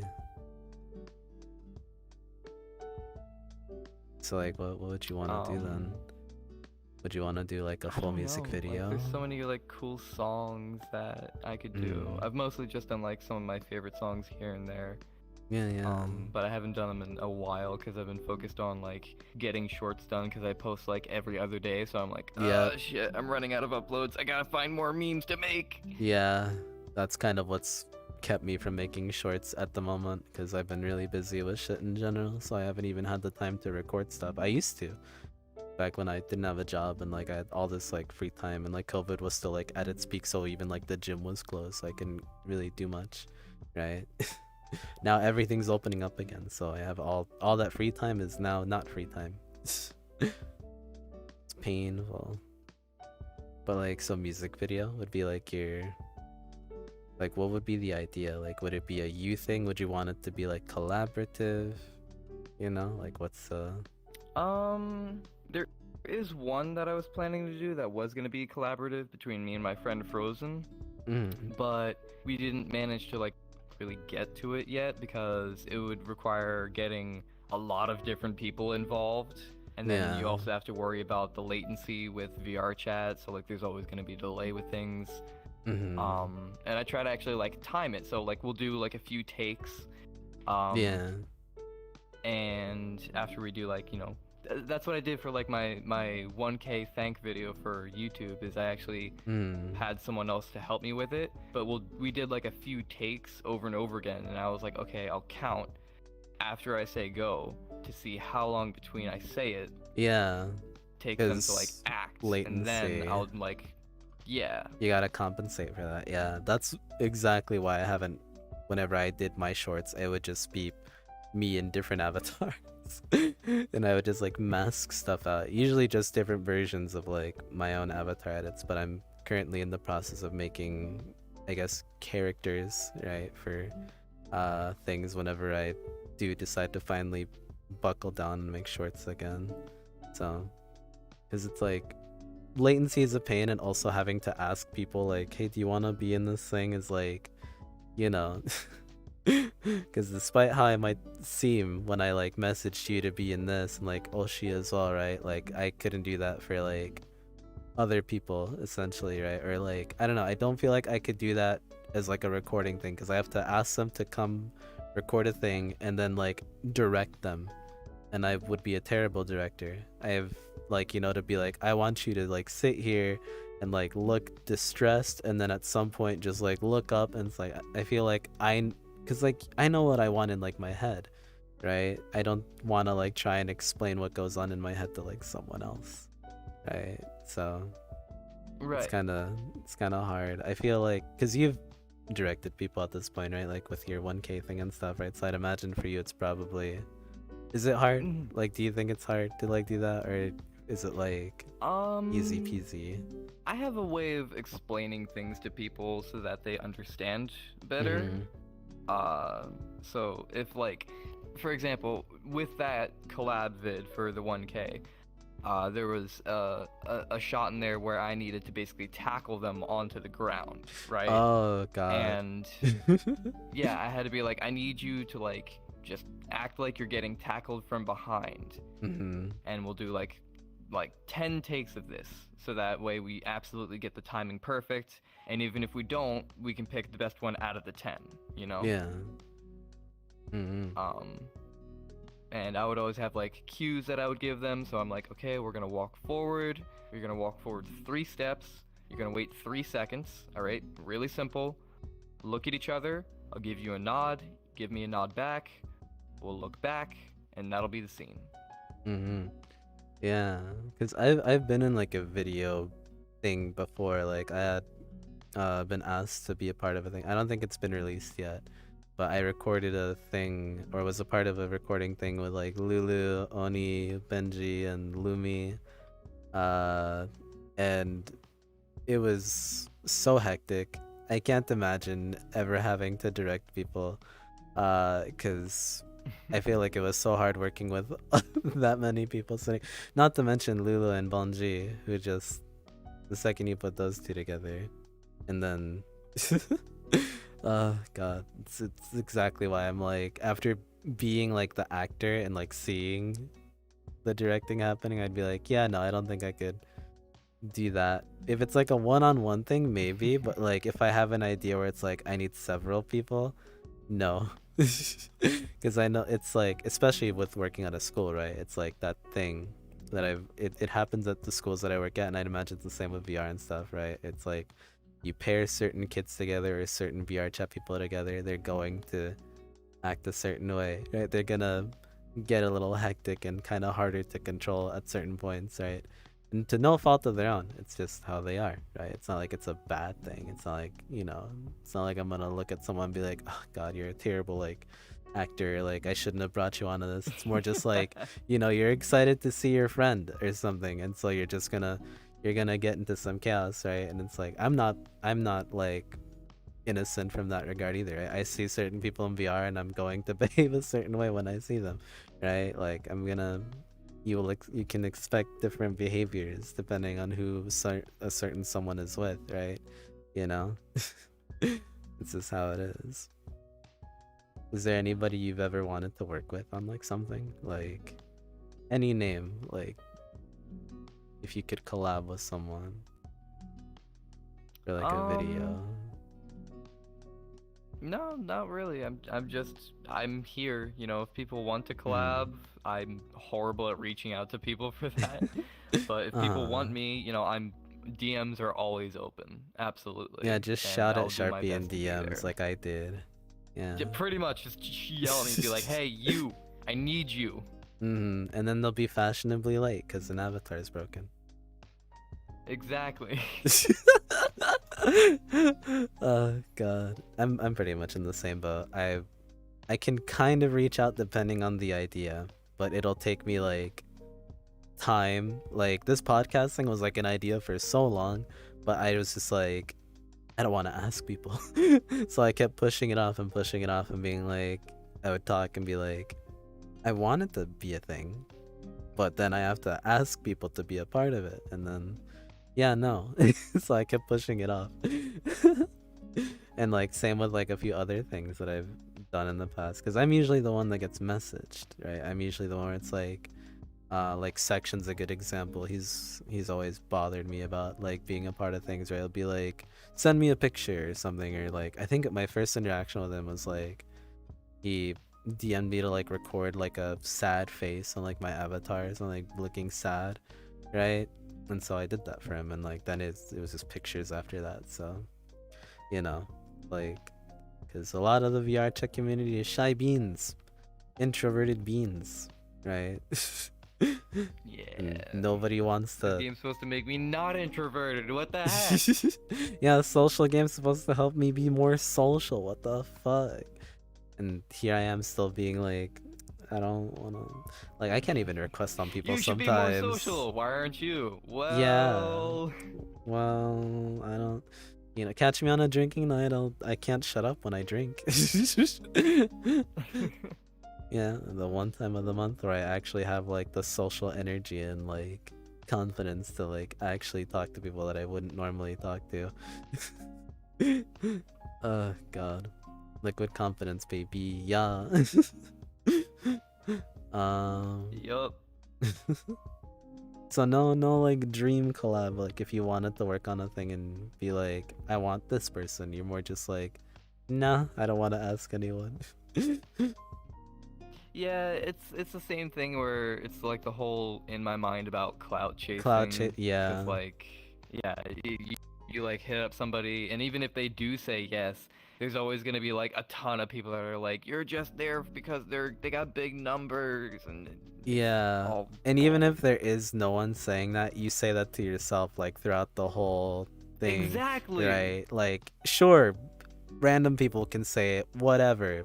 You can shrug that off and, you know, carry on with your life, but it's going to loop in your head like, I just used this person, right? Like, despite that not being your intention, right? You know, like it's kind of why I don't really reach out to people to like do stuff myself. It's like, I don't want to use people. It's why I stream by myself, right? And I don't typically invite many people on, like, ever, because it's like, well, if I do, if this person is like more popular than myself, right, then it's like part of me gets like that insecurity of like, well, now I have this like popular person with me, and like now it feels like I'm just kind of, you know, I'm smaller person content wise. I'm learning now, like slowly after hanging out with some people, like, you know, like it's numbers are numbers, right? It's whatever. So I'm like slowly getting out of that rut, you know. And I feel like it takes time for a lot of people, because I'm sure a lot of us have had some kind of experience with that where it's like, you know, it just kind of sucks to have that, right? Like, I don't know if you've ever had anything like that where it's like, what is it, where someone's kind of like accuse you of being like clout chasing and stuff, right? Like kind of like behind your back, right? And it's like, because I won't name drop this person. I've talked about it before, but like I've had someone who wasn't a partner became partner, and then suddenly like everything changed like in our relationship as like friends. And then like I found out that they like behind my back were calling myself and like other people like, oh, they only ever want to hang out whenever I'm like streaming and stuff or whatever, like they're clout chasing, right? And so it made me feel like shit for like the longest time, and I just stopped hanging out, like I moved away from those like streamer lobbies, because it's like, well, if that's how someone who was my friend viewed me as, and like what are the other people that I'm just starting to get to know gonna view me as, right? So I hid away. I don't know if you've had anything like that, like if you've ever had someone do that. I definitely have. Mm-hmm. I've heard about it time and time again. There's always gonna be people that go behind my back and say mean stuff, and that's kind of just the reality of it. I can't make everyone happy, but I'll try. Mm-hmm. It is what it is. It's a social game, right? It's like VR chat really is. It's kind of like high school, where it's like you're gonna have like the cool kids, the nerdier kids, the cool kids being like the big popular streamers, the nerdy ones being like the cool like Unity like chads that know like how to make cool avatars and stuff, right? And like just the regular folk who just use public avatars kind of thing, right? And it's like it's a social game, so there is like that hierarchy. Unfortunately, it just kind of happens like any kind of social environment. It sucks. I kind of want to at some point try and be one of the people that helps break that. All the time. I am still too shy to go to Publix. I cannot talk to people. I literally went like 2 days ago to a public pug just to see if there were like any new users, because so many people get into VR chat for the first time, and then they're just like swarmed by like some kids or people shouting slurs or people cursing them out. They get crashed, and then they're like, VR chat's a toxic game, it's such a gated community, and then they leave. And it's really not about that. It's VR just a chat's coin beautiful flip. place to be. Like with Publix, it's a coin flip. You gotta go through the bad to get to the good, right? At least nowadays. Back in the day, it definitely, because like Oshi mentioned it, right? Like in the OG days, right? Like VR chat was still pretty niche, right? There wasn't as many people as there are now, right? In VR chat. So like if you ran into a public world one day, chances are that person you saw at the pug would be there again tomorrow, right? In that same like public instance. Whereas now it's like it's such a vast community where it's like you go into like a public pug one day, you might not see those same people if you go and hop into a different instance, right? Or come back again tomorrow, because there's so many people on now, right? I think what is it? It's like 80k or something like plus like players now, right? Which is it's ridiculous. Yeah, for like a game like this, that's crazy. It's only getting bigger, right? Like as VR becomes more mainstream and stuff, right? Like as as Zuckerberg is kind of like leading. Unfortunately, I wish anyone else could be the forefront, but he is unfortunately like the one getting people interested, for better or worse, right? However you feel about meta and all that, but like at least it's getting VR out there, and it's like helping VR chat in like its own little way, right? Because people get a quest, it's so crazy. Like I've seen TV commercials, I've seen news reports about this metaverse. There are literal news reports about VR chat, and they're like, there's this crazy world where you can be anybody and do anything, and I'm just like, we've been around for years. Like this has been around for so long. Like I would watch videos on this and I was like, I want to be a part of this at some point. Then the Rift S came out and it's like, here I am now. I'm finally in the game. And I would spend like my first few nights in VR were like 10-hour plus sessions. Like, oh my god, I did not sleep.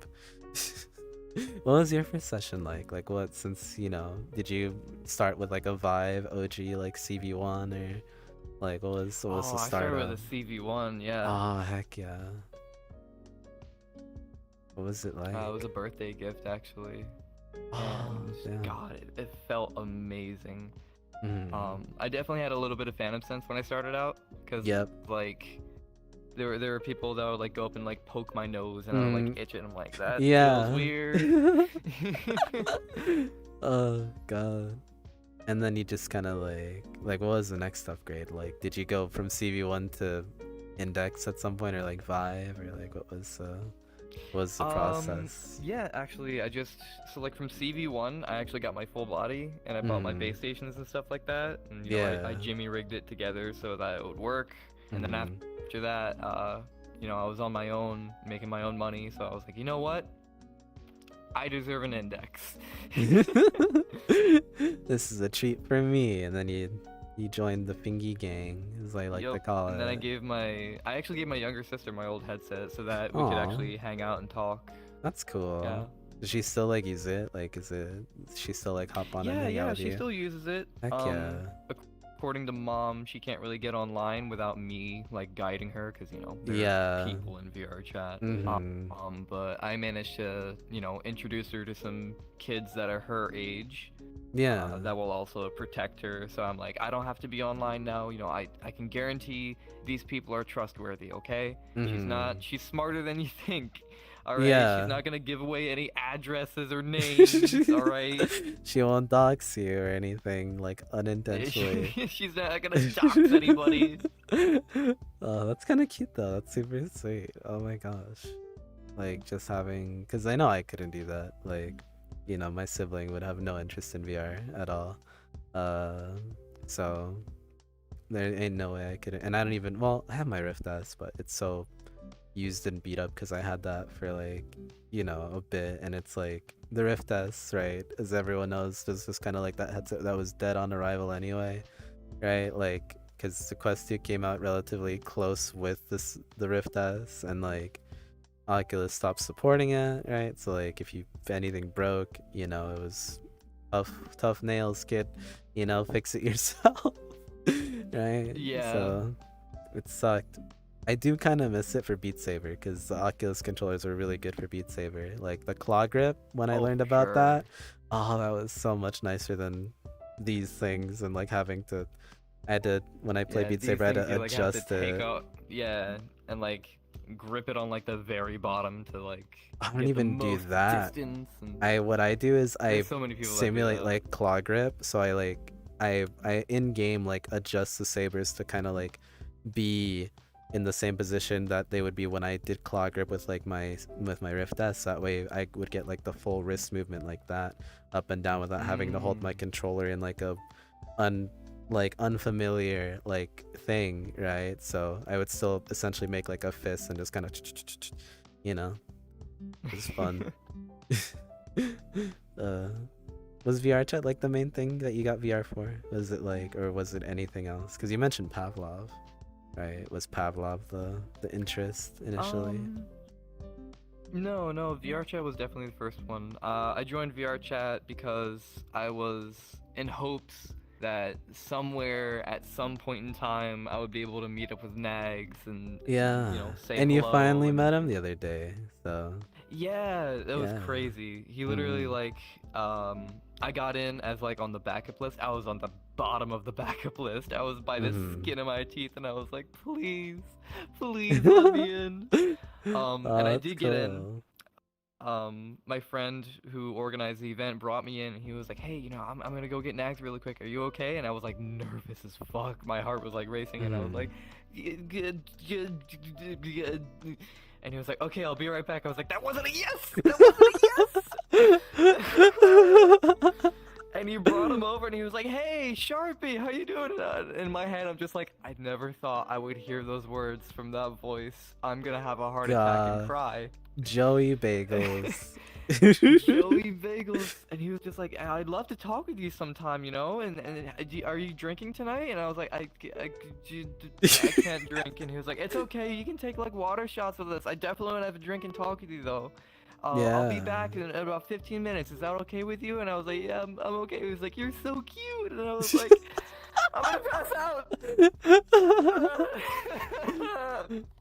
Oh my gosh. Yeah, I get that.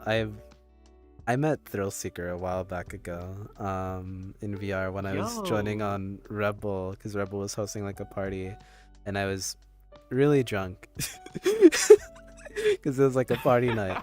And I joined on Rebel, hung out with him for a bit, V Club, and like I hear this voice, and I'm like, that sounds so familiar to me. And I turn around and like again, like if I have never met the person, they're all robots, right? I see this robot with like, you know, and he has like Thrill in his name. I'm just like, what? Wait, what? No, not huh? And he sounds kind of like him. And then my drunk brain was like, that's Thrill. And no hesitation, I ran up to him. I was like, hey, I love your videos. They're so nice and stuff. And like Oni was there to like witness it too, because like Oni was with me in Rebel. And so like Oni teased me about it for like a while, being like, it was so like cute seeing him like fanboy and stuff and being all like flustered. And it's like, I was drunk. And it's not like, oh god. I don't remember if he was drinking either, but like it was like probably my biggest like fanboy moment in VR, where it was just like, I was just like, I love your videos, you talk about all this like VR stuff, and like every time I stream I preach it to like people who want to like, you know, learn about VR, and I always like tell them like, if I can't answer your question, you should go check out this one person called Thrill Seeker, and like gave him like this whole thing and like rundown, and then he was like, oh shit, that's so cool. And I've been too shy to request them since I added him and stuff that day, but like it's cool knowing that he was still pretty chill like on his videos and like off, right? Like, you know, it's one of those things of like, they say like never meet your heroes kind of thing, but like at least some of them when you do are kind of, they're pretty like decent people, right? Like sure, maybe you'll run into someone who kind of does suck, right, off camera, but you know, Thrill at least like he seemed really chill and really nice. And you know, I look forward to hopefully maybe getting to see him either again in VR or at TwitchCon, because I know he's going to TwitchCon, and you know, if I could run into him there, right? I doubt he'll remember me at all, but I think it'd be fun. You know, just be like, I was the drunk person. Yeah, I was. Videos. We met in B Club. me. I was super like absolutely shit faced. Oh god, what a night. It was terrifying because like after like he was done like talking to me and everything, Nags was just like, Sharpie, is it okay if I friend you? And I swear for a brief moment I literally flatlined and I was like, oh. He was like, are you okay if I friend you? And you're like, I really want to talk. And I was like, sure, yeah, of course. And he like friended me. I was like, oh my gosh. I literally like locked my knees and I was like, I can't feel my. After he left, I was talking to PJ, which was the person that got me in. He was like, you doing okay, Sharp? I was like, I can't feel my legs. Oh my gosh. I was so shaky. Yeah, no, I'd imagine. I felt that same way. Like meeting anyone, I've always felt that same way, right? Like when I met like Artsy, Lulu, Bungie and stuff for the first time like in game, right? After watching their stuff, it was always kind of like you know, with them I met them all sober, but like, you know, it was because I didn't drink back then, so I would just kind of like hang out with them every now and again, which is nice, you know. It's nice to meet the people that you kind of like watched at some point and then get to like actually hang out with them and treat them as people. That's kind of why I try not to do the whole like, you know, oh, they're more popular than me or whatever, because it's like once you meet them, it's like they're the same dumb person that you watch on the stream, right? Yeah. And off stream, right? So if anything, with some people, some of them are even like worse, but not in like the bad way, but like, you know, they're like, Jesus Christ. How can you keep up with like the energy both on and off? I can't do that because I feel like I'm a 180 off stream. Depending on the day you catch me, I'm probably dead and like laying in bed or something. Oh, for sure. Yeah. My first interaction with Artsy was a laser tag event. Oh yeah. And I have to say, they are a force to be reckoned with. Yeah, I've heard the She stories. is such a good shot. Like, I was like wiping the floor with everybody, but then I wouldn't even hear them coming. They would just turn the corner, and I don't even have half a second to react, and I'm already dead. I'm like, what the hell? Yeah, I've heard the Pavlov stories from Oni. They just run away and go get somebody else. I'm like, holy shit! A machine killer. Trying to keep up with. Yeah. Machine, just laser focused. I've heard from Oni like the Pavlov stories and stuff or whatever, how like cracked Artsy can be. Yeah, no.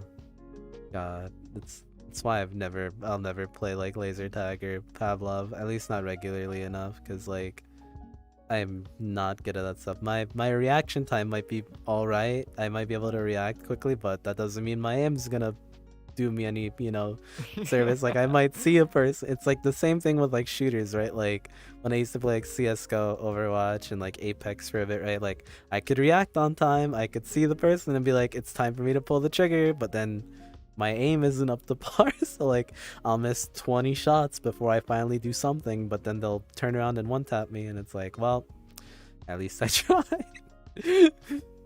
Right. Yeah, like CS:GO, I peaked at like Silver Elite Master or whatever, like way back ago, which I've heard from everyone. It's like that's just the average rank or whatever. It's like you're like okay at the game, and it's like, yeah, that sounds about right.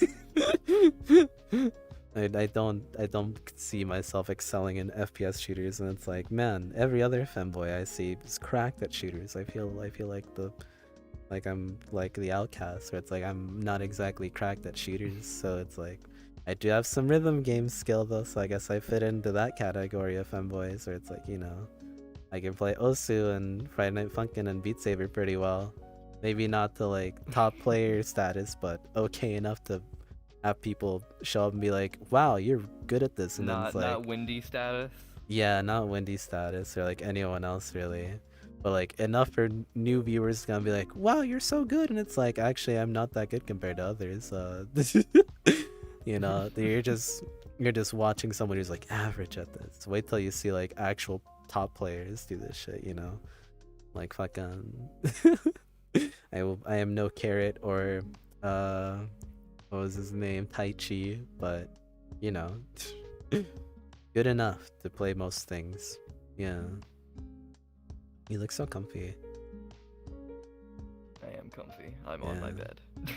Yeah, I had an interview the other day with some friends and someone that I was just meeting for the first time, and like usually whenever I don't know how you are, right? If someone says they want to interview you or something for something, if you've ever been a part of like anything like that, you feel like you need to be like professional, right? To some degree. And so I was like, okay, this is for like their school thing. They were like doing something for like their college, because what they're studying, it's like related to like VR stuff and like social things and all that. So I was like, okay, I'll be like professional, like grab my chair, I put my mattress up against my wall for like more space so I can sit in my chair and like relax and stuff, right? I joined the world and like everyone's just like laxing, like laying in bed. I'm just like, man, like I just got off work, I'm so tired. At one point I was like, fuck it, I'm sitting on the floor, and I just laid on my floor because I was too lazy to bring my mattress back down. And then by the end of the interview I was just like posed on my ground, like in the middle of my room, just like, I don't want to get up anymore, man. I did this to myself. I didn't realize I was gonna be so comfy. Yeah, like it's Thursday, Friday's almost here, I still have another day of work. As much as I love my job, it's tiring working with kids for a few hours when they don't want to listen. Crazy. I used to be a teacher. Yeah, what did you teach? I taught kids how to swim. Yo, that's cool. Was it like I was just very like good at it. like the basic, like, because when I took swimming classes it was like learn to doggy paddle, learn how to float on your back and stuff, right? Like just that kind of stuff. Yeah, well, it ranged from like ages, so like I did have to deal with like the younger groups, and there would always be like that one kid that's like, I don't want to be here. Yeah. Be like really stubborn, and yeah, I always had this, clinging like, to the really, wall. really neat strategy. Yeah, I had a perfect strategy for that though. My aunt actually taught me it because she was also a swimming instructor, which is how I became a swimming instructor. And I would be like, hey, do you want to make water cookies? And they would be like, make what? I was like, come on, I'll show you. Yeah. And I like pull them out to like the shallow end a bit. I was like, so here's how we make water cookies, okay? So we're gonna take our cookies and we're gonna smack around the dough. We're gonna make our dough, and then we're gonna fold it around, and then our cookies, we're gonna get them out, but they're hot. They're so hot, so we have to cool them off, and then you get them to blow in the water, and it was. That's so cute. Like it was one-way glass, but the adults on the other side that saw me like teaching their kids were just like that. That guy knows what he's doing. Yeah, no, that's so cute. Oh my gosh. Jesus. That's fun. I was very good at what I do. God, man. My water instructor wasn't. He was nice, but he was definitely not the type to do that. I had a near-death experience when I was learning to swim. He was teaching all of us how to float on our back, and like I was one of the wall clingers for that. I was like, no, I don't want to go, I don't want to go, right? Because like it was scary, right? Like because like the like swimming like normally and stuff, that was okay, right? But like the idea of being on my back terrified me for some reason, right? And like just kind of floating there, I felt like I was going to drown because we were at the deeper side of the pool this time around, right? Normally we were kind of like in shallow water. For today we were at the deep end, and so I was terrified because I don't like deep water, right? I don't like not being able to see the floor beneath my feet.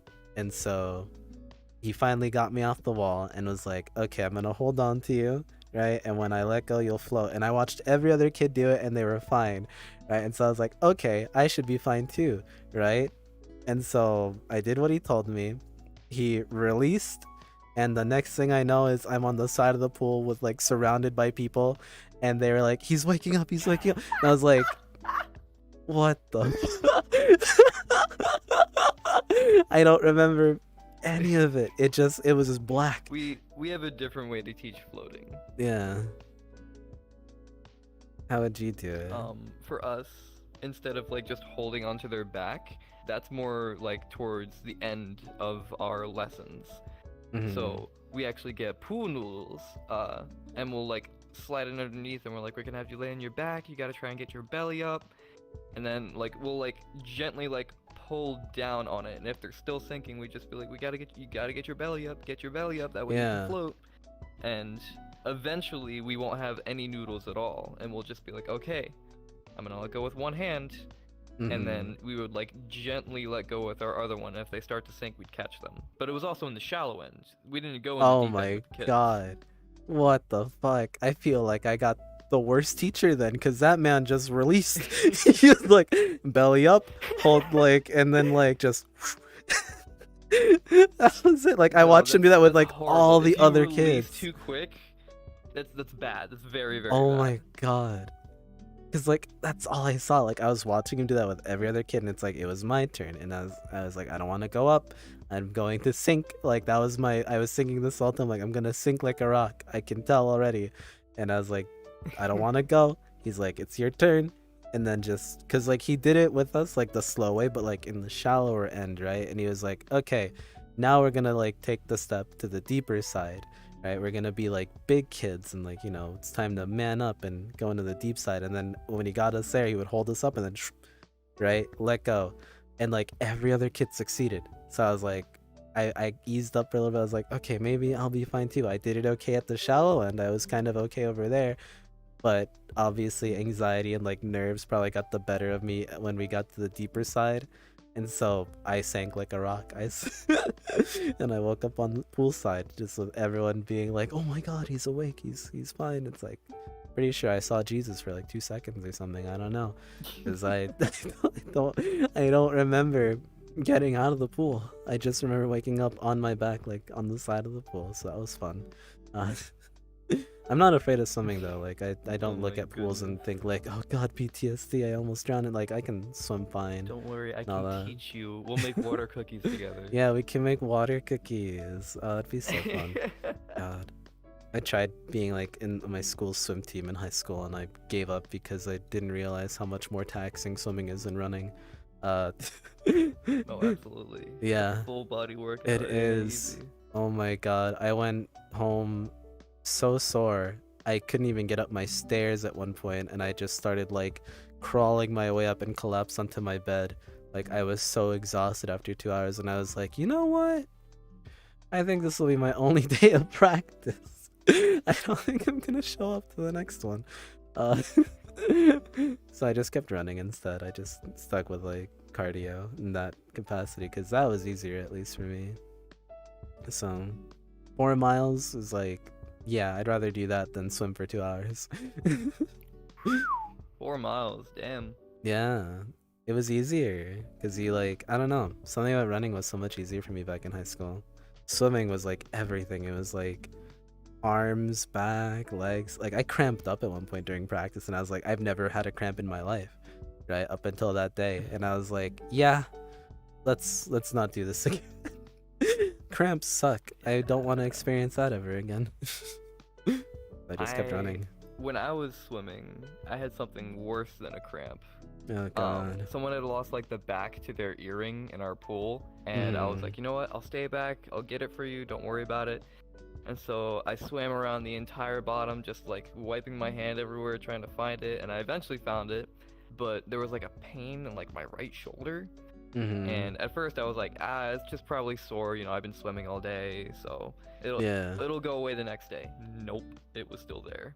It was still there. It kept getting worse and worse and worse up until one day in class, I tried to pick up my bag and I couldn't. And I looked at my teacher. I was like, I need to go to the nurse's office. And they like poked around my shoulder blade and they were like, oh, this is above our pay grade. I was like, what do you mean? And they were like, yeah, you need to go to the hospital. You got your tendon stuck on your shoulder blade. And I was like, I got it. What? Jesus Christ. What the heck? That's actually so scary. It hurt so much. I had to wash it with hot water and like try and stretch it. And put like a heat pad. They gave me like a sling for my arm and everything. I wasn't like allowed to overextend it. Jesus. Yeah, no, that's rough. Never had the most serious injury I've had was like in the end. Yeah, it was all worth it. I think for me, I've never broken anything or like had to do anything like that, but the worst thing I've had was like I was riding on my board to school. I was late for class because the bus dropped me off a little late, and so I went a little faster on my board than normal. And to this day, I feel like it was a pebble or something. Something got caught on my board, and I went flying forward, right? And you know, when you fly or fall in any capacity, right, your instinct is hands out, right, to catch yourself, and like eventually tuck them in and like roll or whatever, right? You know, however you want to fall. I didn't have enough time to put my left hand out because when you skateboard, right, you're leaning to one side, right? You're whatever side is facing forward first, right? So I fell and like my right hand went first and arm straight out. I hit the ground palm first and I didn't think anything of it at the time, right? I just got up, brushed it off, adrenaline rushing because I just took a pretty nasty fall, grabbed my glasses, headphones and everything that fell off me and went, right? Back to my class, on my board, back I go. I'm sitting in my film history class. It's like a 3-hour thing, right? Taking notes, and then at one point I started feeling like my arm was hurting a bit more, right? The adrenaline started coming down, so it's like, the pain starts to set. I'm just like, damn, that was a nasty fall. That's, I'm feeling the hurt now, right? So I stopped taking notes because like my hand was hurting. So I was like, I'll just ask someone else for notes later and take like a picture of it. By the time the class ended, right, like I noticed that my arm went from like straight on my little desk thing to like slowly bending inwards, and then class ends, I go to reach for my bag, so I extend my hand out, right? I try to at least, and it's like bam, I'm like, no, I can't move it, what the fuck, right?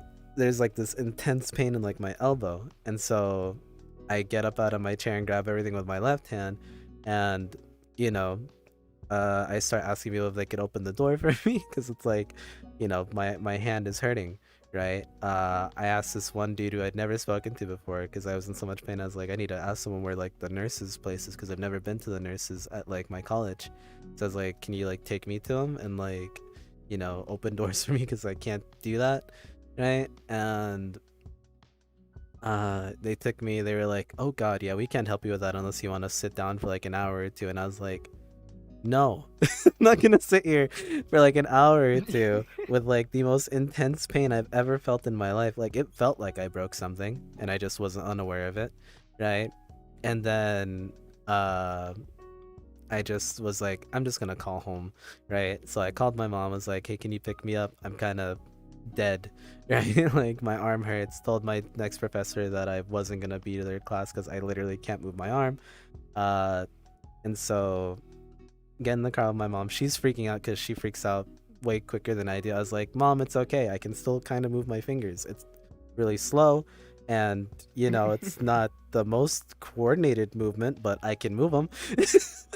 And she's like, "We're gonna take you to the hospital." I was like, "No, no, no, not yet. I don't want them. I don't want that bill for us. That shit might cost money. Let's wait like a day or two, all right, and see what happens." And after like 3 days, I could finally like, you know, just laying in bed with like ice pack on my elbow. I don't even know what my injury was because I didn't seek medical help at all. I didn't even go to like the clinic or anything like that where they could tell me something's wrong. Right? I just stayed home. I could move my arm again, and to this day, I feel like my elbow is still kind of like blech, but like it doesn't hurt or anything. But like I've noticed that like this arm can like extend out more elbow wise than this one. So like I probably did something. I don't know what, but the pain hasn't come back, and like I can still do like pull-ups and other things at the gym just fine with no pain. So it's like whatever it is, it's there. It'll whenever if something comes up again, if some kind of issue arises, then I'll go to the hospital. But right now, you know, it's been like a few years, nothing's happened, so I'm Gucci. And I'm not paying like thousands of dollars for someone to put me in a little machine and be like, yeah, you're something's here. It's like, no, dude, I'll just stay at home with an ice pack. That shit's free. God. You're not wrong. Yeah, no, screw that. That was probably the worst I've done. I've had like other like falls and stuff, but I never broken anything. Or like tendons like you had, right? Where it's like, Jesus. That's still just like crazy I would to say me. like the worst one I had, but definitely the scariest one I had was actually 2 days ago. Oh. We were at work and we were servicing a weapons system. And in order to proceed with our servicing, we had to pull out a part, make sure that it's serviceable, and push it back in. But it wouldn't push back in, and nobody else could get it. So me, being the dumbass that I am, I was like, hey, what if I put on my glove and uppercut it as hard as I fucking can? Maybe that'll work. Oh my gosh. So I literally stanced up, full on uppercut it. The whole jet shook. But it didn't even move a millimeter. And I was like, oh, well, this is bad. And I walked away and I was good for 3 seconds. Yeah, and then the I was pain like, started. oh, okay, I'm lightheaded. No, no worse. pain? It was way worse. I Oh, started getting fuck. lightheaded and my ear started ringing and I went deaf and I was like, I think I need to sit down for a second. Jesus And I sat Christ. down and that was the last thing I remembered. Like, Oh my god. vision just went black. I could hear people like panicking and I could like feel people shaking me, and I still remember being felt like someone like putting my arms up and being lifted. And then I woke up in a truck being driven to the hospital and I was like, what the fuck happened? And they were like, oh, you are in deep shit. Like, you dumb ass, you punched a jet? What is wrong with you? And I was like, does this mean that we failed the inspection? Oh god. Official jurisdiction from the doc. I basically hit it so hard that my nervous system was like, oh, there's probably gonna be a fuck ton of blood in this hand. So we need to send more, that way it'll be okay. Yeah. And my brain basically went, okay, but we need blood in the brain. Where's all of my blood?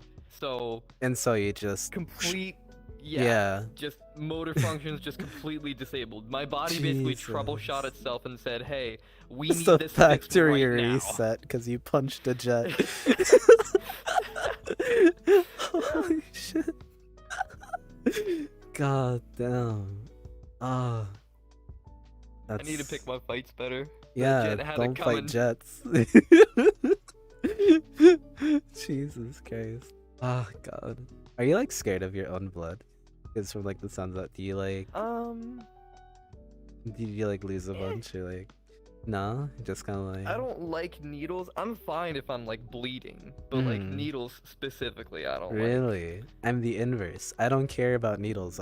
Someone could stick needles in me all day, I'd be fine, right? But like watching blood leave my body terrifies me. Like in paper cuts, meh. But like I scrape a knee and like blood's coming out, I don't like to look at that, right? Like it unsettles me for some reason. And I think it's all because like when I was really young, right? I have the scar on the back of my right hand. On my avatar, I've decided you can't see it because of this little jacket, and I haven't made toggles yet to remove it. But like, I have a palpable fruit where the scar is on my hand, like as a little Kingdom Hearts reference and stuff, right? Because I don't even know how I got it, but at some point I was walking around my old apartment complex. I must have touched something really hot with the back of my hand or something, and it like straight burned through the back of it or something. I don't know. I genuinely don't know. All I remember is my hand felt really cold at one point, and I looked at it, and it was just covered in like blood on the back. Cause like when I tell you the scar used to be the size of the back of my hand, it covered up like the entirety like of the back of my hand when I was a kid. And so like I just remember running around like door to door, being like, "Do you have a bandage for this?" This is like just in a panic. Like all of my neighbors are like, "Boop, boop, boop, boop, boop. Bandage," and they'd be like, "Oh my god, no! That over. Try asking them." Bandage. You have one, and like Bandage. Medic. and like one of my neighbors, his name was Max. He was like a father to me at this point in like my life, and like he was like, "Yeah, I have a bandage, come in." And so like he brings me inside, slaps the biggest bandage I've ever seen, honestly, that like any kid should ever have, and like covered the entire back of my hand. And like yeah, from that moment on, I just kind of, anytime I see like, I can't even like give blood, like, or like do like those like physicals where they take blood from you and like look at that, because that scares me. Like all the doctors will be like, "Are you good with needles and stuff?" I'm like, "Yeah, I'm fine with needles. Like you can stick 20 in me and yeah, no, nothing, I won't be shook." But like the second they pull blood out of me in any way, like no, I'm going to look away. I'm just, here's my arm, I'm not looking, just take my blood and then we'll carry on. Right? I just request like a stress ball so I can squeeze with my other hand. I'm just like, "Yep, I'm fine, I'm fine, I'm fine. Don't look at it, don't look at it." Yeah. No, for me it's like when I've had like IV needles stuck in me, like I'll look at it and be like, "Whoa, that's cool." Cause like, this is gonna sound so deranged, like, as for a child to do, but like I think I've told my chat this before, and they were all like, "What the fuck, kitty?" When I was a kid, I had this sewing needle, and I was like, I looked at my finger and I was like, and I just whoop, like stuck it right through it, and was like, "Yo, that's cool." Like I just put a whole needle through my finger and like pulled it out. You were exactly like my brother when he was in middle school. He literally took a stapler and was like, "I wonder what happens if I just do this." Yeah, no, I was that kid. I didn't do it with the stapler because the only staplers I had access to were at school, and teachers were adamant about children not touching the staplers without some kind of supervision. So I wonder why. yeah, so I couldn't do it with the stapler. But I found a sewing needle that my mom had, and was just like playing around with it, poking holes into things, and then it was like, "Can I poke a hole in me?" just took it and stabbed it right through my finger. It was like I made a T with my index finger because like the needle was like right through it, and I was like, "Yeah, that's a thing that you can do," and then just pulled it out, and then that was that. It was like the weirdest thing that I've ever done. I don't even know what possessed me to do that. I guess it's just childlike brain just doesn't process the fact that this is dangerous. What's this do? Yeah. Oh my god. Just dumb kid things, you know? Have you ever done anything similar? Like, you have any things where you like look at it back and like you were like a kid and you're just like, "God, what was I thinking when I did that?" Oh, absolutely. Tons of stupid memories and also embarrassing ones, like how I dove headfirst into my couch over and over again until the only thought left in my mind was orca whales for some reason. Oh my god. Jesus. That sounds like fun. Yeah, I don't know why. Or the time I tried to make a song about Pokemon and sang it in front of my mom. There's a video of that somewhere. Oh my I don't know where, but God. she has it. That sounds so cute. I must have been like 7 at the time, and I literally like grabbed this like toy guitar and a toy microphone and just made up a song about Pokemon. Do you remember how the lyrics went, like, at all? Do you remember like any bit of it? Absolutely not. No. Oh god. Jesus. I would have been like putting you on the spot, like sing some of it for us. Like I know, like tell us the song. Oh gosh. No, I could never do anything like that when I was a kid. At least not like performing a song for my parents. Because they didn't know what Pokemon were, they didn't like it. So it's like didn't I tried not to share too much of that with them. I did do other things, just not that. My mom would worry about me a lot. Card collector. My dad only collected like I still have them in my room. He gave me a bunch of Marvel like cards. I don't even remember like what like kind of card game this is or something, but I have them in like a little Spider-Man like tin in my room. There's like I just have a bunch of like Marvel cards in there.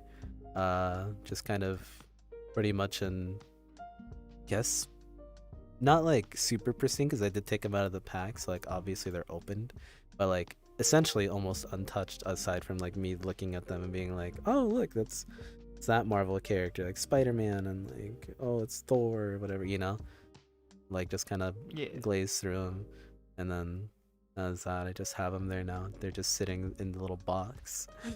That was about it. I used to do Yu-Gi-Oh and stuff too when I was a kid, but I gave those cards away to a younger family friend. He like saw my cards in this you remember like Duel Masters? Yeah. You remember when McDonald's did like a Duel Masters thing, and you could like get those little card holders for like your Duel Master cards? Yeah.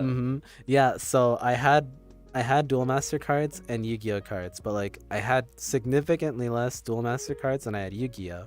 So I put the Yu-Gi-Oh cards in the Duel Master holder thing, and my Duel Master cards in something smaller, right?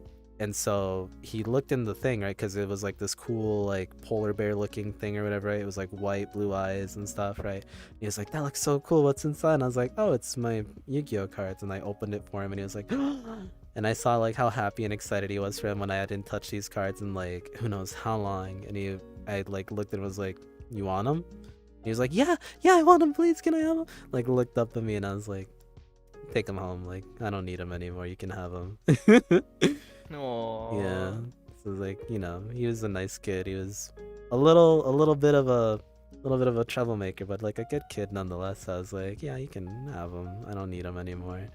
I don't know whatever he did with them. He could have like sold them for all I know. I don't really care. It's just like it made him happy, so you know, take my blue eyes and like my red eyes and all those other dragons that because it was all like a dragon like deck. Like I had like every, at least at that moment in time, right?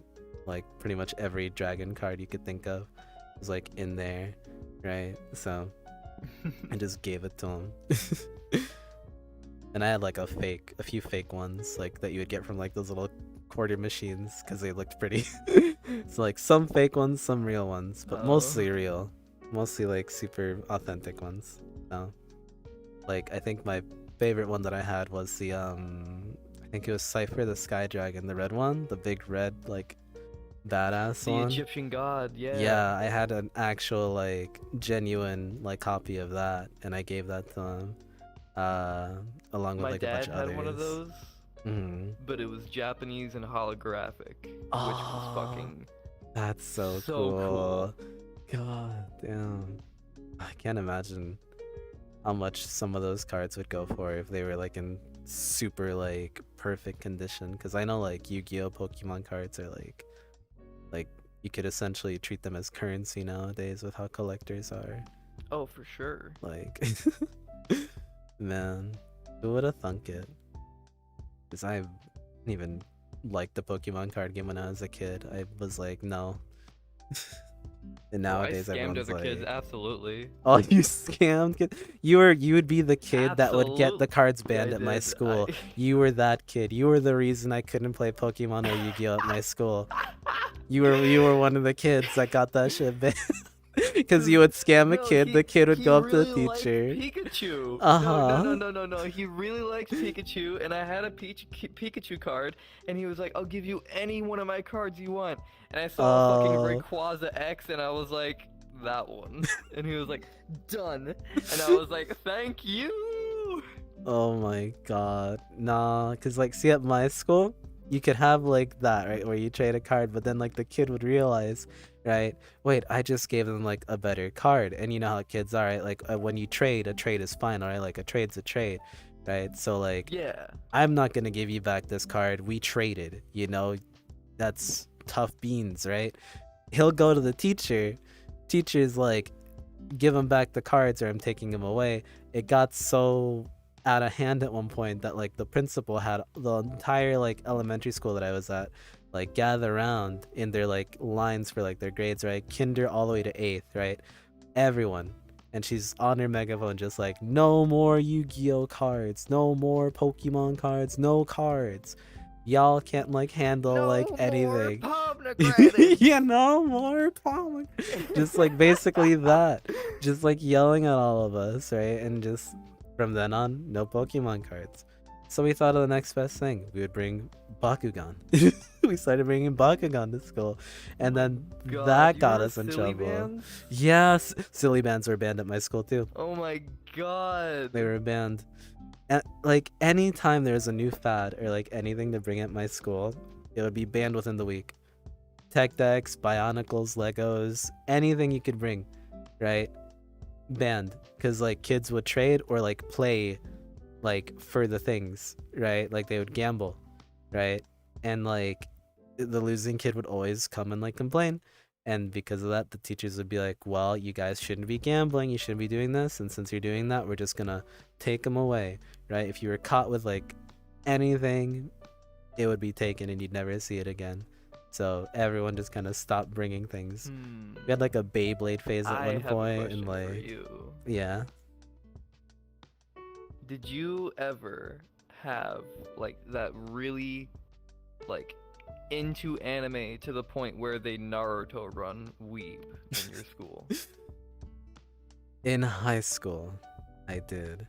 In elementary school, we were all that weeb. Like, if you watch Naruto, like, a lot of my friend group was like, pretty much like everyone in my class was like Naruto headband, doing like the jutsus and stuff. But in high school was like when like that phase was like ended. And so like, I remember there was a friend of mine. He was like hardcore weeb, right? And I'm walking to the office because I was asked to like take something up there for my teacher, and PE's going on, right? Like, you know, the physical kids. And I see him running around the track, Naruto running, like unironically, like just Naruto running around the track. It'll make me faster. And like, I'm just like, no, dude, like, don't do that. It's such a, you're not gonna go faster that way. You're gonna tire yourself out more. And like, you know, I saw him like, because I think it was like they were trying to like time themselves, and he was talking to us about it like at lunch and being like, I felt so like tired and like winded after PE today. I was like, I wonder why, dude. Probably because you were Naruto running, and that's like not proper running form. It's worse for you because you're like slouching forward. Your arms, like when you run, right, your arms are like literally what help keep you like at pace, and like your momentum, like it helps you, you know, like the reason people move their arms up and down like that is because it helps, it's beneficial, right? Like and so when you keep them behind you and like you're slouching forward, you're either gonna eat shit, right? Or because you're trying to maintain like that balance and not eat shit, right, you're putting so much more work into like maintaining that form that you're just gonna kill yourself before you even get to finish the lap around the track. Like, I guarantee you won't even make it to the first turn if you're like not an avid like runner, right? Like if you're not someone who does cardio regularly, which he definitely isn't, right? he was like, yeah, I barely finished a lap, and I was like, I wonder why, dude. No more Naruto running. No more. Did you ever have that? I used to run like Officer Earl. Officer Earl? From... Yeah. What was it? Flint Lockwood! Yeah, Flint Lockwood. This contact represents you, like... and my eye represents my eye. I got my eye on you. My eye on you. Play Lockwood. Oh, Oh it was my my favorite god. film as a kid. Same. I loved it so much. Apparently, when I do like meetups and stuff, or like when I've streamed before, right? I brought up like Ratbirds to my chat, and like a lot of people didn't know Oh what my Ratbirds were, God. and it's like I'm about to like I need to like one of these weekends like just host a VR chat movie night where we watch Claudia with a Chance of Meatballs in like a media world and just like show everyone the Ratbirds because I love that movie. And like a lot of people don't know what a Absolutely. You know Ratbird they made a DS is. game for it? No, I didn't. They did. They made a DS game for Cloudy with a Chance of Meatballs. Was it good? Was it one of those like rare like good movie games or was it awful? It felt like trying to play the Incredibles game for Game Boy. Oh, then yeah. So As- nostalgic, but not really good. Yeah, par for the course of like movie games, right? I think the only movie game I remember enjoying as a kid that I'd probably hate now was the Robots movie video game for like the PS2. Oh my goodness.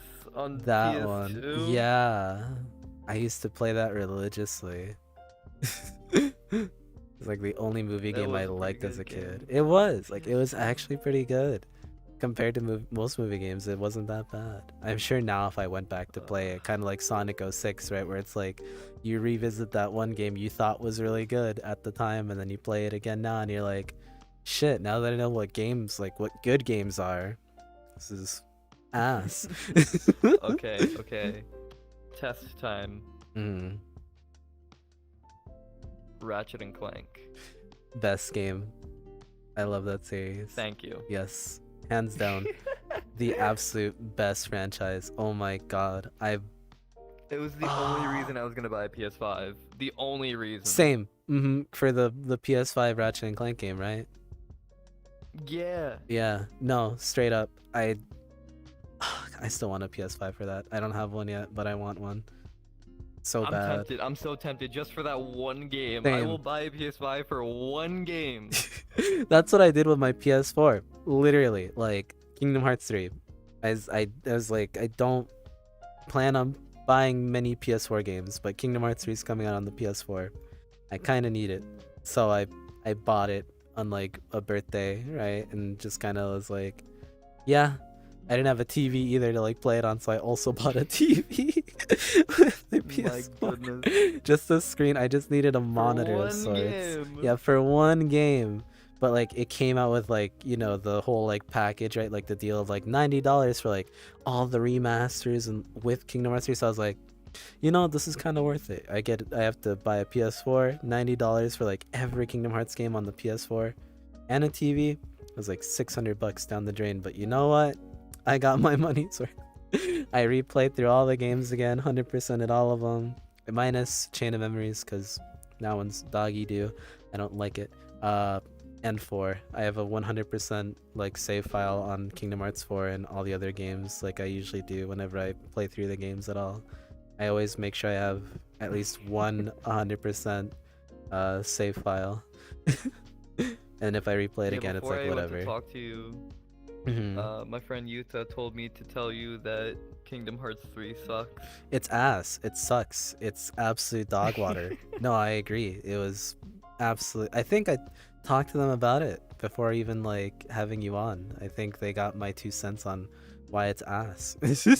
You know, like the first playthrough, you know, nostalgia, right? You feel like all these warm feelings because it's your childhood again, right? Like I was just like, this is great. I love this. This is 10 out of 10.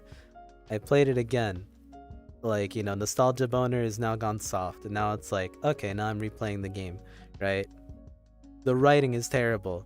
The mechanics are awful. The game is terribly unbalanced. And then Nomura and like the team behind the balancing of like Kingdom Hearts is like justification to balance out the insane amounts of damage that magic does is to, in critical mode, take the MP bar and just shoop. No, we're not gonna like nerf ratios or like mess with numbers. We're just gonna take your MP bar and make it smaller. Granted that there are abilities and items in the game that can turn that small MP bar into essentially the big MP bar all over again.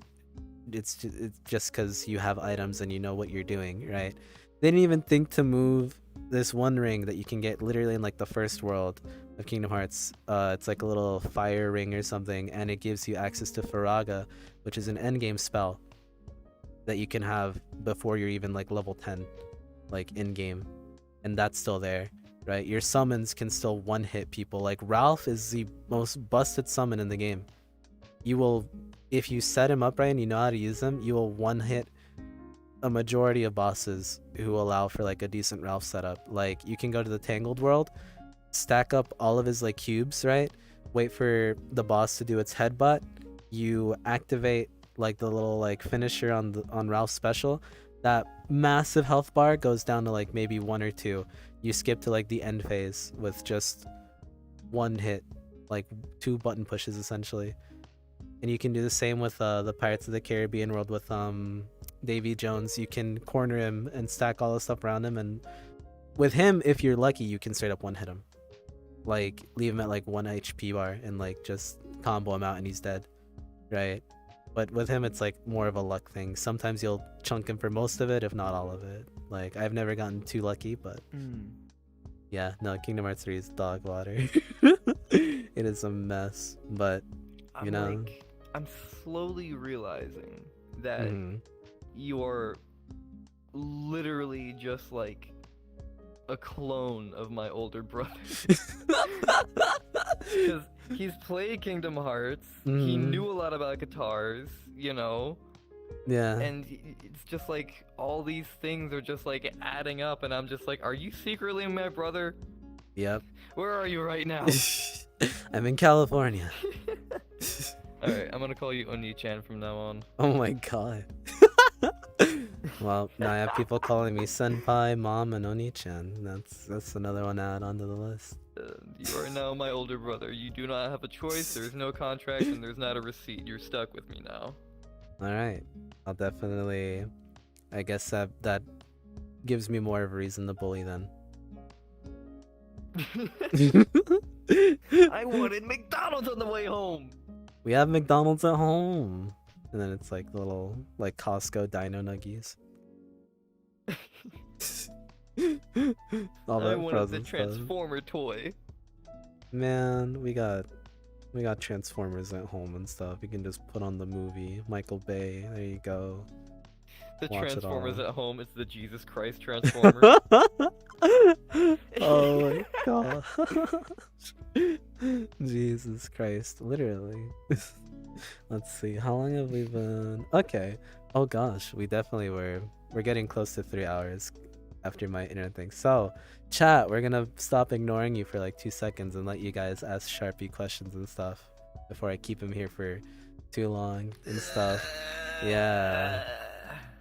Since he was fashionably late. Hello, Sean. Hello. Sharpie's still a bottom, but that's not so much a question. That's more of a statement. But you know, Sean's calling you a bottom. Yeah. How much of a bottom are you? Says Wendy. How fat is your ass? Sharpie says section. You have 2 people calling you bottoms, and section wants to know how fat your ass is. Sorry to burst your bubble, section. I'm actually flat. Sean. Oh. It's very interesting that a bottom is calling a bottom. And then Wendy, I think, can call you a bottom after a certain like thing I saw on Twitter. Oh, you hush. I talked to him about it the other day when I was really tired and didn't have any stream ideas, so I just started calling people on Discord, and Wendy was one of them, and I brought that up.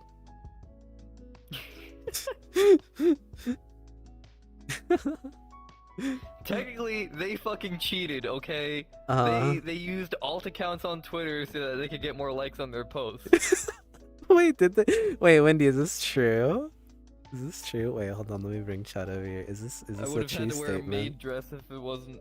If it Easy wasn't for clap, them. he says. Easy clap.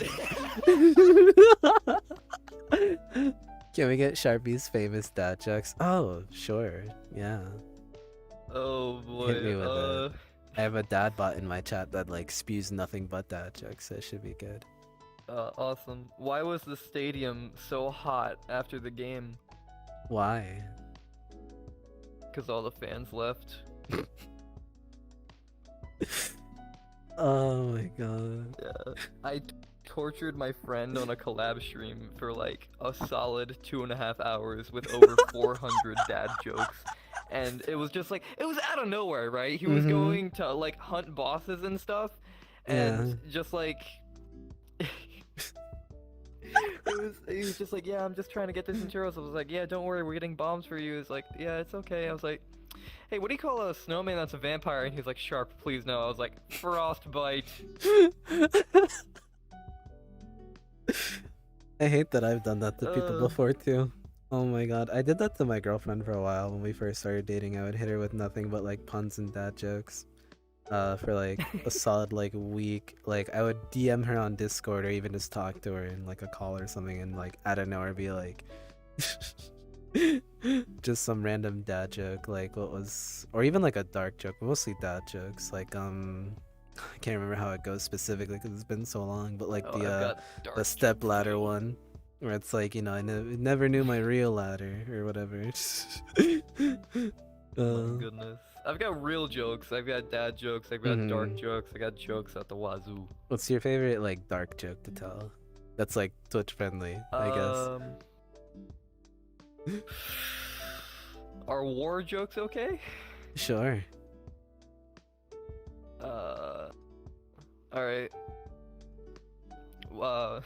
I actually came up with this one, which is pretty messed up. Oh boy. Yeah.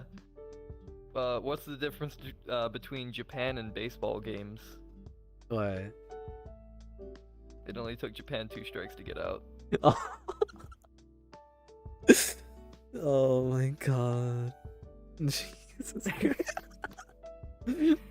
Yeah. My favorite one to tell is the what is it? What's black and yellow and can't swim? I don't know. A school bus full of children. Oh. Everyone's always like, a bee? Is it a bee? And it's like, no, it's not a bee. You know, I mean, sure, they don't, you know, they probably don't sink as fast, but like they definitely struggle at swimming too. Let's see. Sean says, Sharpie, is there anything big and new coming? Believe it or not, I do have something pretty interesting planned. Gosh, and about if you would like to be a part of it, that'd be pretty cool too. Growing up, I watched a YouTuber by the name of Aphmau. I don't know if you're familiar with them. Aphmau? They might live somewhere in like the dark recesses of my mind that like would need to like see it to remember. Sorry. You're fine. They had a Minecraft series called My Street where it was like kind of like a sitcom in a way.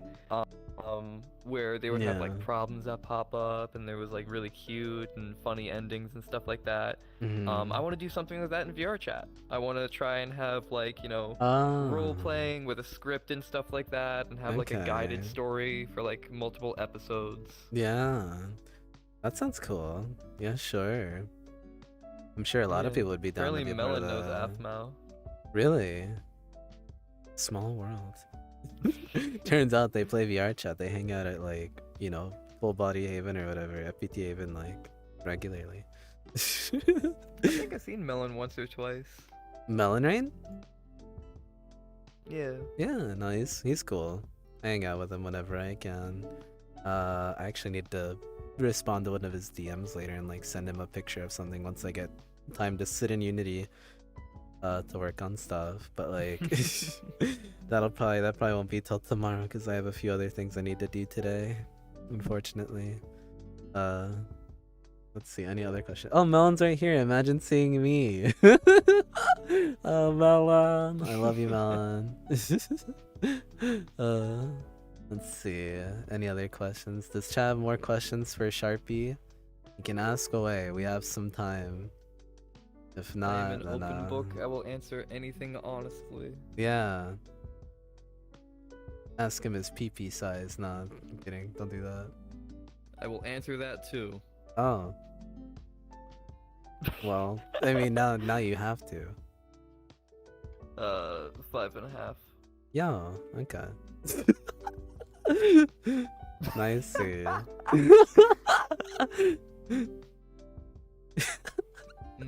That one is hot. That is hot, he says. Oh my gosh. Oh my goodness.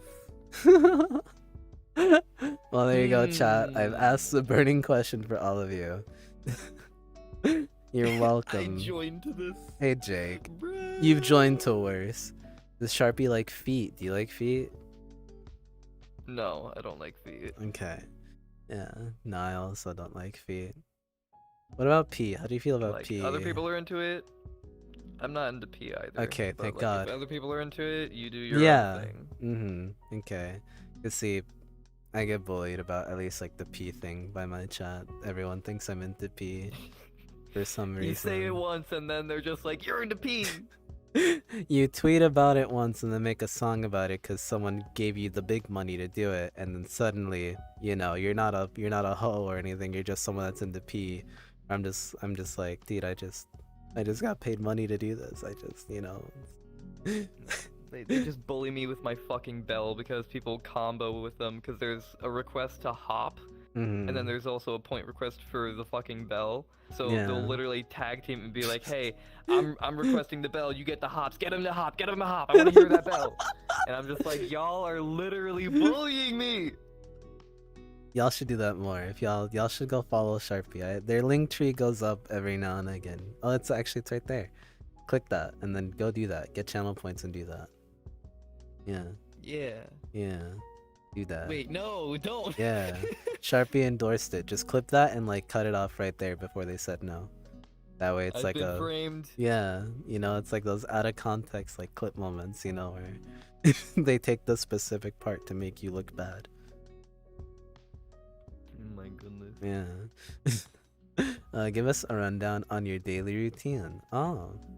It's the day in the life of Sharpie. A day in the life of Sharpie. Depends if it's Yeah. a weekend or a weekday. Typically, I'll wake up, I'll fucking brush my teeth, I'll check my notifications to see what I can manage, and then if I have time, I'll go out for a run, go to the gym, and I'll get ready for work, shave, shower, go to work, come back, and then I typically hop on VR chat for a little bit. Publix, people want to hang out, meet me, stuff like that.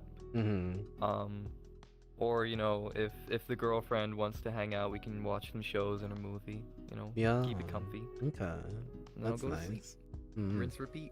Paving where, says Sean. But he also said never mind, but I'm Everywhere. gonna ask the question. Yeah, I was gonna say everywhere. I literally shave my entire body. And if I can't, like, I don't shave my ankles though, because I had a shaving accident where I accidentally cut my Achilles. Yeah. And that was horrible. So I just nair my ankles. Yeah. No, I got like not like a really bad cut on my ankle. I just now I'm like really careful with it, but I have cut my ankle before when shaving. There's now like a little tiny like shave scar from it, but it's fine. It's not in like a serious spot. So I'm just like, until I put myself in actual danger, I'll probably keep doing it. I won't learn until my life is threatened. Yeah. More aerodynamic if you shave everywhere. Exactly. Yeah. And Sharpie also has like the size advantage too. So like, you know, more aerodynamic, low to the ground. Here. You know. Your ankles are never safe. Yeah. They're never safe when Sharpie's around. They're not into feet, they're into ankles, so you know, let's be careful with that. My goodness. Yeah. Don't make this You an like- ankle thing. You're like the people in like the 20s, you know, when like, you know, flappers started coming out, right? And like they're like, oh my god, like women are showing their ankles. Like that's like you, I'd imagine. You know? It's a sin. It's a sin. But I'm a sinner. Yeah. Okay, so am I. Anything else? My from birth chat? was a sin. Oh god. Same here. Let's go. Does chat want to ask anything else to Sharpie? I feel like most people put this on in the background and just kind of forgore about it. Questions. Sharpie will answer them with, well, 100% honesty. We got his PP size from him. I feel like it's Complete gonna- honesty. Scout's yeah, honor. Scout's honor. Scout's honor. Yeah. If there's I do anything I have didn't the chat bring up, pulled up right? as well, so I can. Oh, I can okay. see. Yeah, What is yeah. Sharp's favorite kids show? Oh, I missed that one. Gravity Falls. I need to finish that. I got the first, I think, season or two, and then never like fully watched the rest of it. It was another case of like, it was around the time when I was like getting rid of the TV in my room, because it's like I don't really watch TV or anything. I just kind of do everything online, and I just have this big hulking mass of something in my room that I could get rid of for more space for like VR and stuff. So I was like, get rid of it.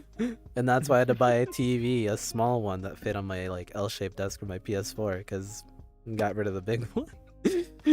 So I bought like a small like one that I could use, which is nice. Now it's just sitting there gathering dust, but you know. How many 90s have you cranked out in Fortnite?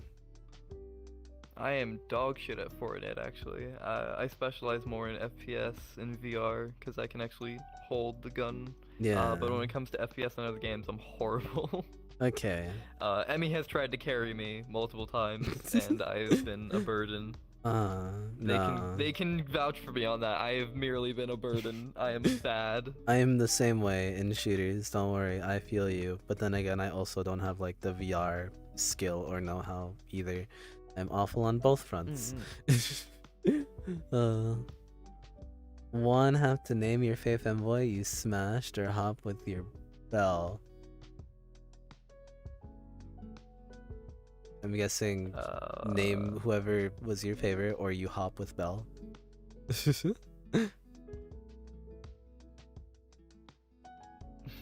Name my favorite femboy that I smashed. Yeah, or hop with your Belle. Or both. We could do both. I'm not doing both. I'm not putting on the What? bell right now. You should put on the bell right now. I'm not putting on the bell. Please. How about we You put answer on how the tall I bell. am? My height is 5'4". Well, that wasn't the question. That was a question. Was Just it? further up. Oh, okay, I didn't see it. Yeah, height. Oh, I didn't read that as height. I read that as something else for some reason. I'm really tired. We It's got okay. him, boys. Small VN. Yeah, Sharpie's a small one. Yes, I'm small. I understand. Don't. If you meet me IRL, okay. To clarify, if you Mhm. meet me IRL and you wish to hug me, please ask me. Do not just come out of nowhere and hug me, because my sides are extremely sensitive and I will react and fight. Oh, I feel that. Yeah. If someone were to run up behind and hug me, my initial reaction would be to fight, right? Like, or do something else that isn't like, you know, let me return the down. hug, Put me you know? down. Oh gosh. Have you ever met like online friends at any point, like IRL? No, actually, I've never met an No. online friend. Wait, no, that's a Oh. lie. I met my my ex-fiance IRL. We met in VR Okay. chat, and then I met them up in Alabama. Okay. Cause like I was gonna say, since I mentioned earlier, I was like the smallest out of like my online friends. My Discord group and like my friend group wanted like specifically a picture of one of my friends picking me up and like carrying me, right, as like a picture. And so, you know, it was like the last day of like a convention, the Anime Expo here in LA, and we were talking about it, right? Like, oh yeah, we need to do this picture for someone, right? And I was like, oh yeah, like when do you? And he just hoisted me up like after mentioning it, and like it scared the absolute shit out of me, right? And so, and I just took the picture. You can't see my face because I had like a Deadpool mask on that I bought at the convention. But like, if the picture were taken and like you could actually see my face, I had the most like embarrassed and like scared face that you could probably imagine on like a person, because like it just felt weird, because he didn't hoist me up from like my back. It was like lower legs, like just under butt, right? Like hoist me up, right? And so I felt like I was going to fall. And so I was like, I'm just like flailing my arms feel like, that. oh, like don't drop me. And then after that, what was it? A friend of ours asked like, "Does Kitty have a nice ass?" Since he got to like pick him up from it, he's like, "Yeah, Kitty has a nice butt." So I have a friend who can vouch for that now, IRL. Yeah. Kitty knows my history with fighting. I do. You need to stop doing it. And then I'll dodge. Never mind. Don't want to die. Oh gosh.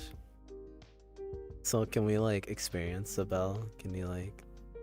Can you grab the bell? Can we? You really get it? want the bell that I bad? do. Alright. Let's go. Fine. We get the bell, chat. We get the bell. Oh my god. I need to stand up anyway. My shoulder's killing me. Yeah. Oh, I can hear it. Oh.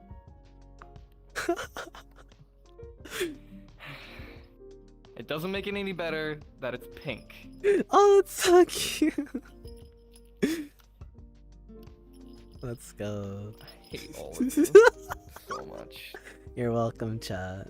Somebody should like clip this as well and like hold it over Sharpie's head. I've already been like, clipped doing a fucking Nya dance with it on. Yo, wait, can we? Somebody, I was like, you know what? If you pay me money, I'll do it. And then somebody donated $10, and I was like, are you shitting me right now? All right, it's on. You happy? If I give you $10, will you do the Nya dance for? Yes. Hey, yo, wait, actually?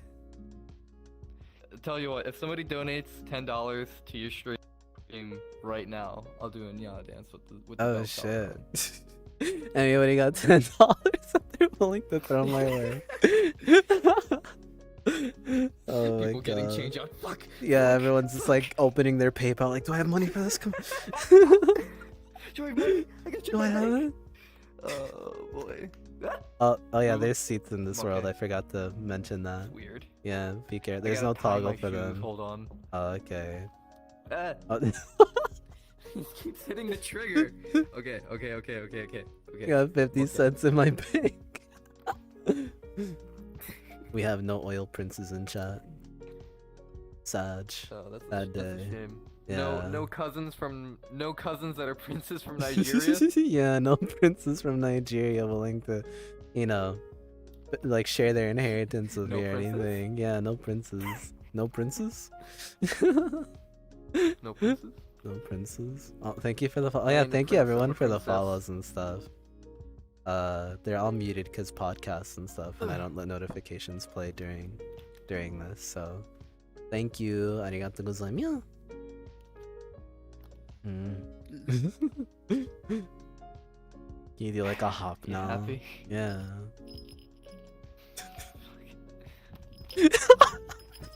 Are you happy now? Is this what you wanted? Is this what you wanted? It is what I wanted. Well, secretly, this is all I've wanted. Listen here. Listen here. Ring ring. There will be a time. There will be a day where my reckoning will be grand. Just you wait. So like, when you say grand, like at least 6 foot? Okay. Something bigger than 5'4", I'd imagine, yeah? Yeah, 5'5", obviously. Oh, Huge okay, difference. yeah. Satisfaction. You know says how no. 5'4" is down here and 5'5" is up here. Yeah. It's like those memes of like 6 foot versus 5'11", right? Exactly. Yeah. See, I've there was someone that came into my chat that was like 5'11". They were like making fun of me for being 5'8". It's like, dude, at least my height isn't a meme. Like, you know, like I can take comfort in the fact that like the internet doesn't laugh at me for not being 6 foot.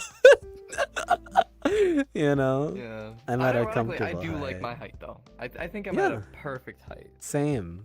I feel like if I were anywhere near 6 foot, I'd be a little less happy because, you know, the taller you are, the more prone you are to knee problems or like back things. So yeah, screw y'all that are Or like getting 6 punched foot in and the stuff. Yeah, y'all are tall. Get out of here with that. I wish I was 5'4". I'm too short. Wait, how tall is I'll take your height. Squishy? I'll trade. No, they're shorter, I think. I will gladly be shorter. Oh, wait, how tall are you, Squishy? How tall? Gesundheit. Thank you. I must know. Now we're interrogating chat. Jake's 5'7". Because if you're too short and you're shorter than 5'4", then like I'm imagining like 5'1" or 5 feet. I'm just kidding if I said, oh, never mind. They baited us. They're not God. short. They're still Now taller I don't than want to you. trade anymore. I've lost interest in this trade. Bad trade offer. Yuta actually had to teach me how to do the Nya dance because I never knew how to do it, and he was like, "Here's how you do it." And then somebody Yeah. fucking clipped it, and I was like, "Well, I'm not gonna just pass up on free content that somebody gave me." Oh So my I gosh. posted it to YouTube, and that's like the first normal video I've ever had that hit 1K. Yo, nice. I know Yeah. the one thing I used to teach people was like the moe moe kyun, or at least the way I do the moe moe kyuns when I did like maid streams and stuff. I taught it to G and Dichi because they had never done it before, and like that got clipped. Yeah. I feel so It's bad pretty that you're cool. so They definitely small. have too much of a feet thing. Oh, they do. Yeah, show him any toes and he's all over you. Like, literally, you could be mid-conversation with G. Someone could put, like, their foot in his face and then he'd factory reset. Like, he's gone. Whatever he was saying to you will happen whenever he's done getting a foot to the face. If he remembers. Jeez. Yeah. You have anything like that that, like, factory resets you? Like, in VR? Do you still have Phantom Sense, or did you like lose most of it? I do still have my Phantom Sense. It definitely got way more sensitive after I got my full body. Okay. What ends up factor resetting me is just like pretty much me being sleep deprived, because once I'm sleep deprived, I'm like extremely vulnerable and Yeah. like submissive. So like people can literally just like cuddle me or like hold me, and I'll just like curl up into a ball, kind of. Let's see. Because I know for some people, I'm there's always rarely that one sleep thing that makes them deprived. melt, like, you know, and just like insta factory reset. Like some people like deep voice stuff, or like, you know, being called like a good boy or good girl or whatever, just something, or like biting on the neck or something, right? Like even in VR, and it's like enough for Stay the people. fuck away from my neck. Hey yo. Don't even think about it. I want to hear the bell rattle. There you go. Oh no, I spilled the drink. What are we talking about? What the hell did I come into? Two femboys being sussy. Yeah. Neck nibbles. Yeah, neck nibbles. So I take it that you're into biting then. Stay away. Maybe. Yeah.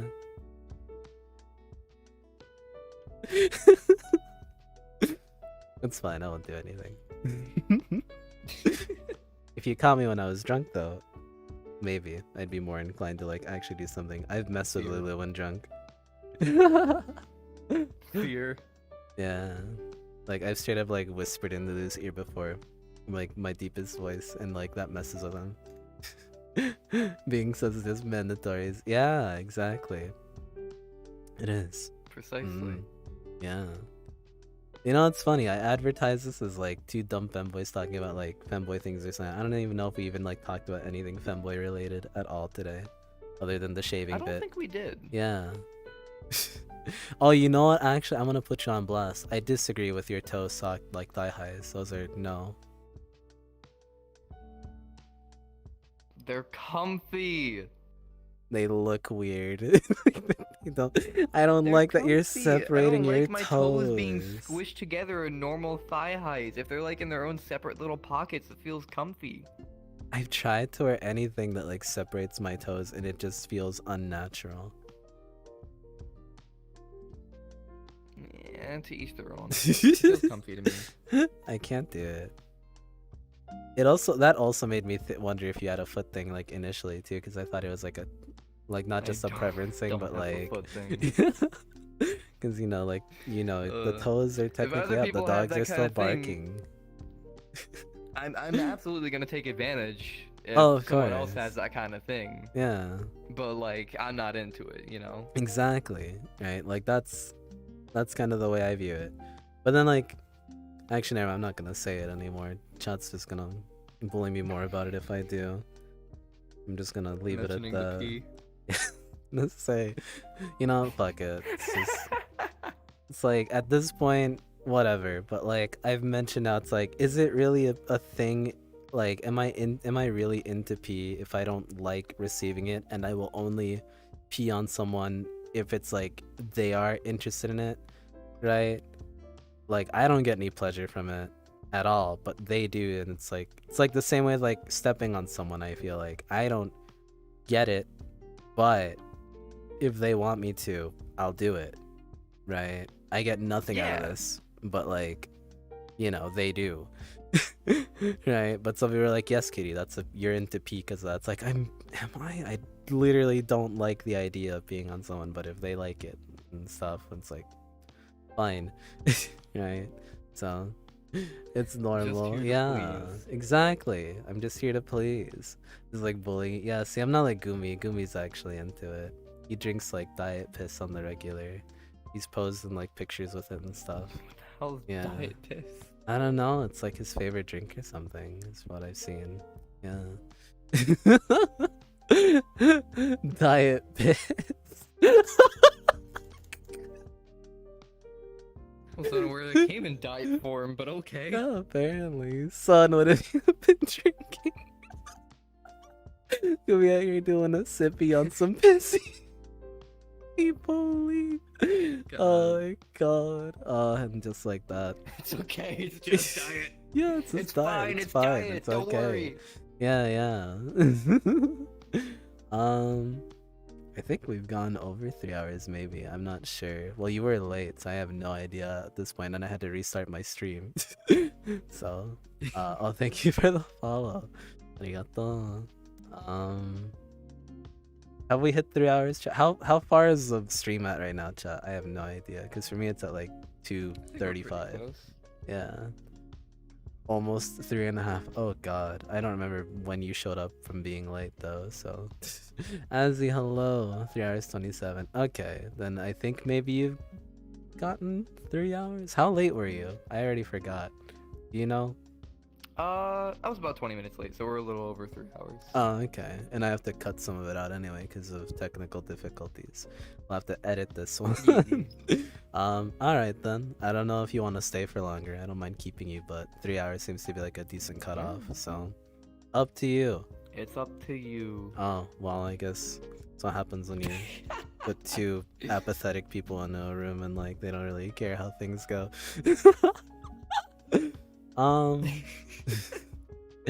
Let's see. Chat, do we keep him for longer? I'll treat you like a pet. Like, chat, do we keep Sharpie for a little longer? Or... Can we keep him? Yeah, can we keep him? Water and food and Yeah, do you want to keep him? Do we give him another hour? Or do we send him off to the curb? We can keep him. Let's Throw go. me out the window. Yeah, just swoop. Can we keep him, please? I promise I'll walk him. Oh gosh. My mom says we can keep him. I honestly, I mean, you got the bell collar on now, so you've got the roll down, you know. Just shut up. Yeah. Now you'll know when he gets excited. And then start hearing the ringing. It's not a tail, it doesn't wag. But when you wag, it'll, you know, move, right? People move when they get excited. Do I wag? Do you? I don't know. Do you? I don't think so. What's like your go-to like excited thing physically? Like, do you have anything that you're aware of when you get excited? That I mean, do? I guess I like tap my feet a lot and I like sway side to side and I kind of like pace, kind of. Oh, that might as well be very like puppy-like to some degree. All right. Oh gosh. All we need. I ain't no dog, is dog. a harness belt for walks. Yeah, we just need a leash. Like just something. Don't put a fucking leash on me. The podcast takes an unannounced departure to the pet world in VR chat, and we put our guest on the leash Please today. no. No, we'll do that after. We'll do that after the podcast. Bruh. Yeah. Chat doesn't get to see that, not for free at least. Yeah. Does Sharpie like walkies? Do you like walkies?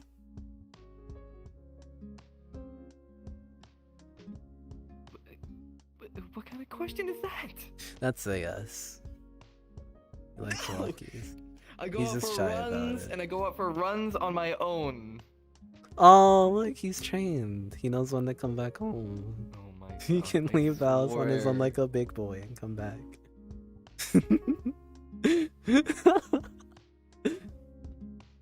Is the idea of being taken out for a walk enticing to you? No! Aw, darn. Like, if Like- I want to go out for a walk with somebody, sure, but I'm not putting a fucking leash on. Fair, that's fair. If I want to go, like, enjoy, like, a sunrise or go out for a walk in the evening, yeah, sure, we can go walk, we can talk, you know, doesn't matter where we're going, matters, you know, the journey. Yeah. But don't put a fucking leash on me. What about a harness? No! It's less like, you know, prominent and like, you know, it's, you know, you can put like a jacket over it. I understand I am short, but I am 20 years old! I am not a child! I do not require a child leash! Did you ever get put in one as a kid, like by your parents? Because there's like actual like child leashes. No, I was never put in a child leash by my parents. My dad just kind of picked me up by the shirt. I was for a brief period when I was really young. It was like a Elmo or like Cookie Monster one. It was like a Sesame Street like themed one. It looked like a backpack, but it had like a leash on it. My mom had to get it for me because I would run off too much. It lasted like maybe a week before like, because it would be like to the parks and stuff, and like, you know, obviously other parents see that and would be like, why do you do that? So like, I think it kind Why of you do only that? lasted like a week. Too late for neon dance. See, they want the neon dance. You should neon dance. I don't Neon know. dance. Neon dance. Seems like only one person wants it, so Chat, can we just start spamming neon dance? please no. Can we start? You guys get to This see is peer Sharpy do the pressuring neon at its dance. finest. I wanna see it, says, but yeah, it's good. I'm all about peer pressuring as long as it's not like drinking or something unhealthy. Yeah, neon dance. Neon dance. Neon dance. Neon dance. Neon dance. Yeah, now. Neon dance. Neon dance. Bruh. Yeah, neon dance, please. Ooh, take my $10 Sharpy can dance. Wait, is this the person that gave you $10 to do it? Parakeet.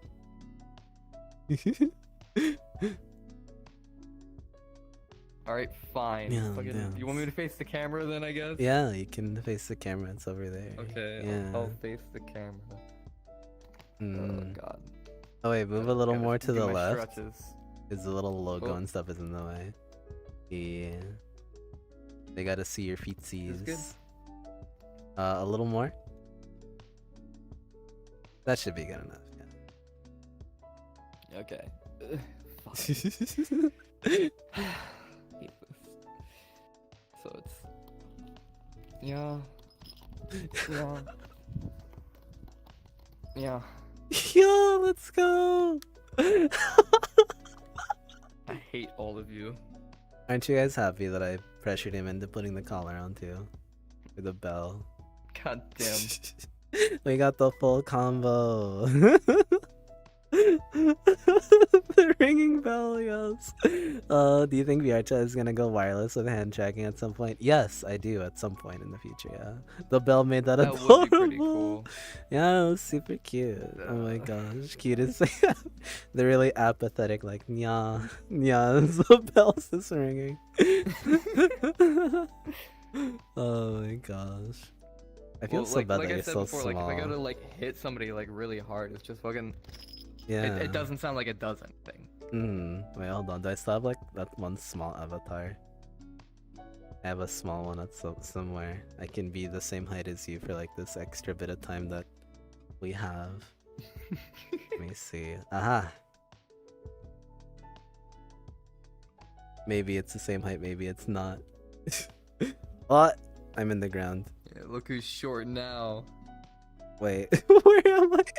Oh god.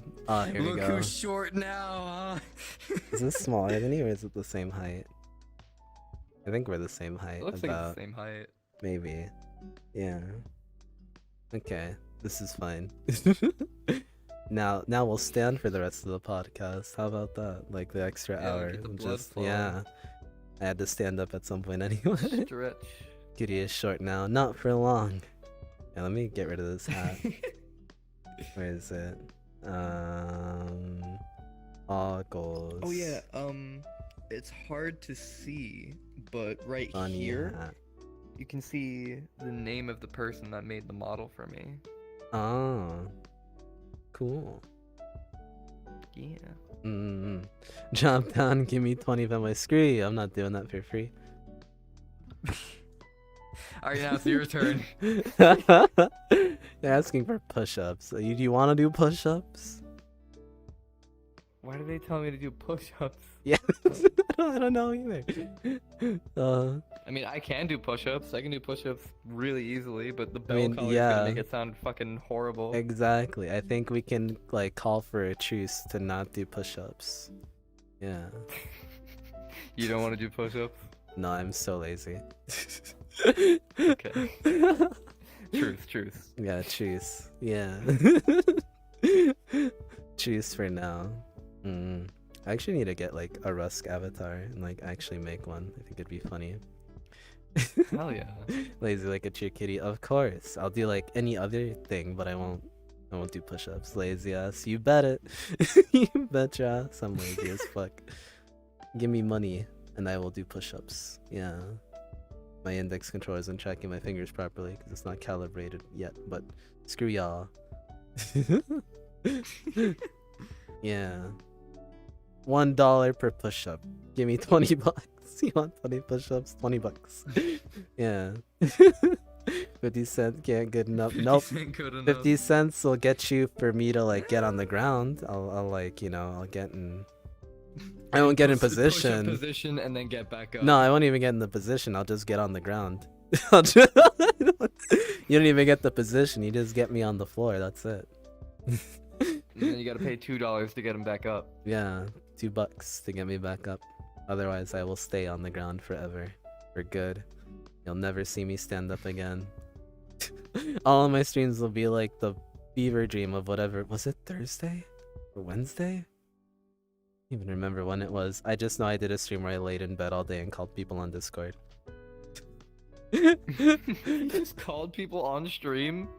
I don't do it regularly. It just happened that night because like Lucy was in my chat and mentioned something about like, you know, calling or something, and Lucy has like this really nice like microphone now, so when she speaks it's like I get like, I'm like one of the audio people where it's like, you know, if you have like a really nice voice and you whisper into my ear, I will melt. And so she called me and got really close into her microphone, and I was just melting on stream for like maybe like an hour and stuff, and I was like, you know what, I'm gonna start calling other people that show up in chat, and I started calling like, I think after Lucy I called, was it Wendy? Is Wendy still in chat? I don't have no idea. I don't remember. No, it wasn't Wendy. Wendy was later. I think it was Zed. It was my VR son Zed. I called them and I spoke to them in Australian for like an hour or two. Yeah. Because, you know, Australia has its own language. You gotta speak in an accent to them so they understand you.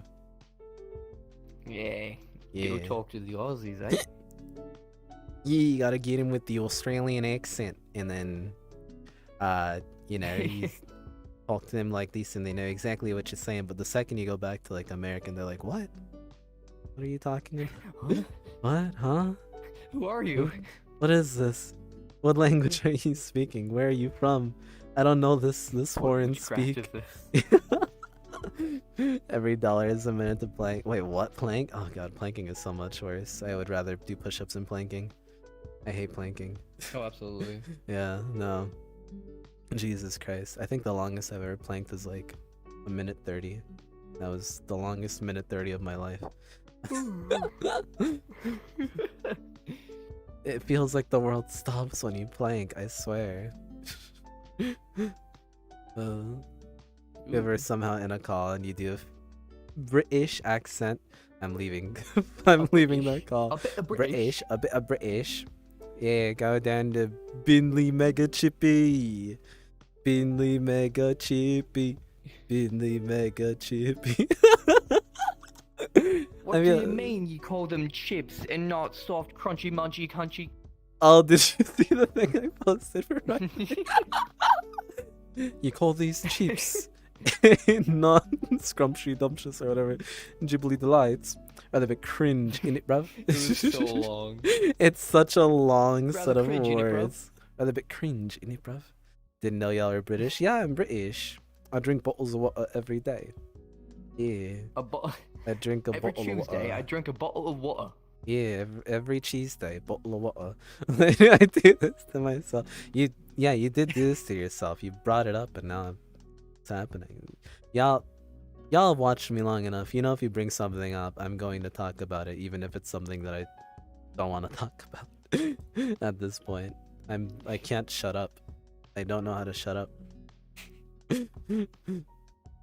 Speaking of, Swaying side to side. yeah. Tell us all of your deep, dark secrets. Oh, okay. Yeah. Boy Scouts. Were you actually a Buckle up for Boy this Scout? story. Oh yeah. Oh boy. So a little secret about Sharp. When I was a kid, I had a lot of peeing problems, so I couldn't control my God, we're urine going that well. back to pee. Oh yeah.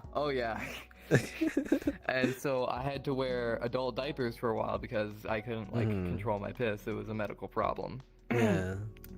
And we went out camping as part of a Boy Scouts trip. And while I accidentally slept in, my dad and my brother got up, and my dad accidentally knocked over a lantern and broke it, and fire just went everywhere, and it burnt a hole through our tent. And so one of the counselors grabbed me up. I didn't have any pants on or a shirt. And so he grabbed me up and he was like, "We gotta go." I was like, "It's just a hole. They're taking care of the fire. Don't pull me out, please. My friends are here." And he pulled me out, and I'm just standing there in a fucking diaper in front of all my friends. And I'm like, no. "Really, dude?" And then they wrapped me up in a blanket, and they put me in a tent. But little did I know, that exact same fucking tent was the same tent that all my friends were staying in. So all of them were just around me looking at me while I'm wrapped in a blanket in a fucking diaper. I quit Boy Scouts after that. I could never I don't show blame my face you. there again. I was like, nope. I don't blame you. No more. God, I had like bladder problems, but they were self-induced because I was anxious as heck in like elementary school. I didn't like getting up to pee because I was getting picked on a lot in school, and so getting up to pee meant raising my hand, right? And having all eyes on me while I'm raising my hand, and then all eyes on me while walking out, right? And I didn't like that. I wanted to have as little attention on me as possible. So I started holding in my pee. But I also didn't go to pee during like, you know, recess and lunch because whenever we would come back in from like recess or lunch, it'd be like, you know, okay, time, go use the bathroom, right? Y'all just ate food and drank. This is like bathroom break time, right? I didn't like going in at that time because there was like little hidden spots in the bathroom that, despite even having like teacher supervision there, something could still like, you know, some kid could still like make fun of you or do something like without them really catching it, right? So I even avoided those to the point where I had an actual like bladder like infection at one point, and it hurt to walk one day at school. Like I just felt it like in my crotch. It's like, walking sucks right now. I don't know why. So I got taken home, and then went to the doctors. They were like, "Yeah, we can't do anything about you here. Like this is something, you know, you need to go somewhere else for this." And so we went to a hospital afterwards, and I had to straight up, like for 2 days I was stuck in hospital, just like pissing, just in a hospital bed. It was the weirdest feeling that I still remember it to this day. It was so strange, just having like a needle in me that's like putting fluids into my body, and then I'm just kind of like expelling it without wanting to, really. Like it just happened. Jesus. Yeah, no, it was awful. Shut up, Gumi. I don't like piss. If anything, I hate piss. I'm traumatized by piss. Also, Olshi! Hello. Our first guest is now here to watch you. Feel intimidated. They're judging you. Hello, Oshi. I've heard many good things about you, and I would like to meet up Yeah. sometime sometime because you seem cool. Oh shit. Yo, how dare you use my stream for that? What the fuck? No, I'm kidding. No, you should hang out with Oshi. Oshi's cool. Yeah. Oshi's super I've heard sick. many cool things about Oshi. Yeah. He dances and does animations and stuff. I still need to dance with Oshi one day, but my work schedule prevents me from that. One day.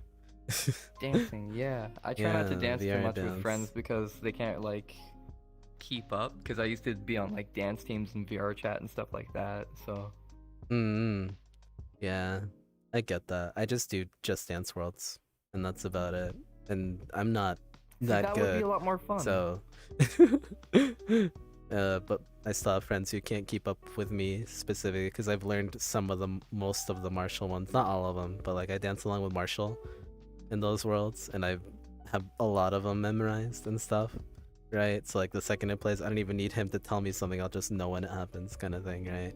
Muscle memory kicks in, but there's still a few I'm trying to learn. The weekend is still here. I know, but like Saturdays are like the only day I can do them, and then I have. It is Sunday for me. Yeah, you're in future time. Yeah, it's 6 in the morning, 6:33. Oh God, I woke you up hecka early for this, I woke up at 12 prepared. Prepared, and you still showed up late. And I still showed up late. I was trying to get the Abby done because Kiwi was like, we're gonna be by the skin of our teeth. It's okay, it'll be fine. I'm uploading it now. I gotta get it first try. And then he uploaded it, and I checked it, and I was like, well, my legs are all the way in the ground, my head is in the ground, and my hands are here. So something is very wrong. And they were like, it's okay. I'll just go with your Rusk. Go with your Rusk, and I'll fix it later. So. Yeah, I kind of half expected like maybe for it to be fixed mid podcast or something, and then you just like swap into it because I don't know if he's uploading it for you if he sends you a package. They did. Oh, They did, but I would have to restart VR chat in order for it to work. really? That's weird. Yeah, VR chat's being really stinky. Strange. Usually my avatar uploads are like snap of a finger, like it's uploaded. I don't even need to reset. It's just there. Very interesting. Olshi, do you have any questions for Sharpie? Since Olshi's here, we can have Olshi do something. I have to go to Stardate. Hope you'll be steering. I will try to be. Wait, what time is it? Oh, fudge! It's 2:34. Wait, when is the event thing? Oh my God, there's so many DMs right now. Okay, one of the events is cancelled. One of my events is cancelled because we don't have enough people for it. Okay, bye. Oh, the bell, yo! They got a free bell too. Don't. Yeah. I was just messing around with the mic as if it was like a soccer ball. And then this doesn't happen till when does this happen? Oh gosh.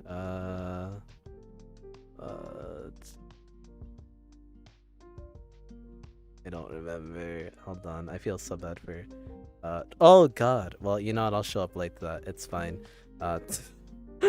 Because I would need to charge my stuff after getting out anyway. So I'll be fashionably late. It's fine. Who cares? Well, we'll have this run on for who knows how long. I didn't get to tune in from the start, but from what I heard, what got you into dancing in VRC? Yeah. That's a good question. I actually did a lot of dancing IRL first. Mm-hmm. And I was never on like an IRL dance team per se, but I was always self-taught. Any kind of like homecoming or prom, I was always like the guy on the dance floor that knew like how to dance. And after I got into VR chat and got my full body, I was like, wow, I can move my legs, you know, I can try like new shuffles and stuff. And then other people started, you know, seeing me doing that, and they're like, hey, you're really good at dancing. Do you want to like be recruited to a dance team? And thought, yeah, that's a great idea. That was the worst idea. Oh boy. Not for me. I'm a solo player when it comes to that, because like the first one I did was called Night Crawlers, and they were just like, if you're not here on this day at this time at this minute at this second, you're gonna be fired. And I'm like, this isn't a job. I'm not getting paid for this. I have to go to work at Walmart. What the heck? So quit them. I was like, okay, maybe that's just them. So then I danced for Club Poseidon. It was I've much heard of more Poseidon. organized. Yeah, it was a little too organized for my kind of taste, though. So I was like, no. So I left them, and then I danced for Team Calibrate, which is basically kind of like a mercenary group of dancers. If a club needs dancers, they'll reach out to Calibrate. Calibrate will organize events and stuff like that. Calibrate even actually helped organize the Tube Club event with Thrill Seeker and Fia. Yo, okay. Yeah. So I danced for them for a bit. I'm very good friends with the leader of it, Akiyama Kumiko. They're so amazing. And I was just like, I tried so many different dance groups, and they all have like kind of the same thing, So I just told Aki, I was like, I can't keep doing this. I'm fine dancing on my own. And he was just like, yep, completely understand that. As long as we still get to hang out and we're still friends, that's all I care about. Yeah. That sounds good. So, a lot of times I'll go to Publix and I'll start like dancing a bit, and people will be like, wow, that's so cool. And after I start getting like a decent amount of people in, I'll start playing like line dances, like Cupid Shuffle, Cha-Cha Slide. That way I can actually get people like involved in it, and everyone's having a fun time. Oh, that's just a flashback to yesterday for me. We couldn't figure out something to do for the kids because we have a site coordinator at the school. She was out because it's her birthday on Monday, so I'm assuming like she wanted to have the Friday off since it's Friday, right? And do stuff birthday wise with herself and her boyfriend. That day, and we were going to try and have them watch a movie. Didn't work because the website that hosts like our internet and stuff kind of is not doing well, right? So it blocked out the website for the movie, and so what we did instead was we had them dance, and quite literally they were doing like the cha-cha slide and like all that stuff, and like oh god, just PTSD to Friday. And then like I got asked to join in for a little bit of that too. They were like, come on coach, join us. And it's like, it's not like I'm awful at those dances. I just don't like dancing in front of people, strangely enough, even though I do just dance on stream. But like physical people, I guess, right? Like it's weird. I feel so much more awkward. I don't dance at all. I need choreography to follow along to. Otherwise, the most you'll get out of me is like the little shuffle like to the side kind of thing, right? That's the most you'll get from me. That's about it. Yeah, I choreograph a lot of my dance vids though, and it's just something like I see it in my head and I'm like, okay, I know I want to do this, but that's extremely complex and I don't know if I can do that exactly the same. Because what I'll do is I'll do like 3 separate green screen recordings of myself. Yeah. Because backup dancers always make everything look better. So I tried, finding a pattern, and I would record and I would just keep doing it over and over and over and over again until I finally get something that looks good, can be repeated, and still matches up with the song. And then I'll switch my outfits, and then I'll do it again, switch and do it again. And then it's just all a matter of just fixing everything in post. Yeah, I get that. I've never done anything like that with green screens, but I've done other things with green screens where you need to kind of position in like a specific spot. Like there's this one video that I did where it's like I found like a funny audio of like the LGBT lights thing or whatever for like a computer, and it's like I had to green screen in like a second like character. Essentially I did it wrong, or like I layered my stuff wrong without realizing it, so I had to also do a little bit of mask work on one of the shots to like make the green screen still work. But it came out okay. I think I saw that vid. Maybe it's RGB, motherfucker. Yeah, RGB, motherfucker. Yeah. Oh, it's got the LGBT lights. It's RGB, motherfucker. I love that shit. It was so good. And so when I heard that, I was like, I know what I'm gonna do. And I had like a little like I mentioned, having like character avatars, right? I had like one of my avatars that I did like a character thing for as like a stand-in instead of bringing someone into the world to like stand there for me to yell at. So which is really, really fun. I need to do more of that stuff. I need to make more avatars for character stuff. Oh, your hips are stuck in place. There you go. My body's telling me something different than my mind. Yeah. Any other cool Sharpie facts that you have for us?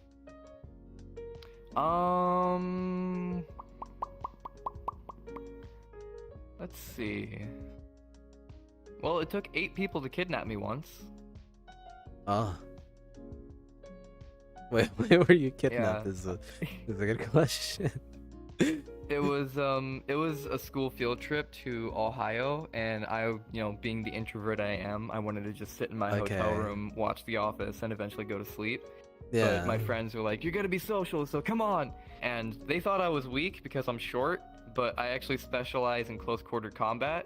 Oh my 'cause god. I practiced a bunch. Yeah. And so they sent in one guy, and I literally grabbed him, twisted his hand, and threw him to the ground. And I was like, "Come on!" And so they were like, "Oh shit, send in 2 more." So they sent in now 3 people, fucking 2 on my arms, kicked out his legs, threw him, grabbed him around, threw him, looked at the other guy. I was like, "You want to try too?" They thought, okay, well maybe 1 person for each limb. Nope, threw all of them away. I was like, you gotta try a little harder than that. Oh So my it god. took 2 people per limb to literally pick me up and bring me out of the room.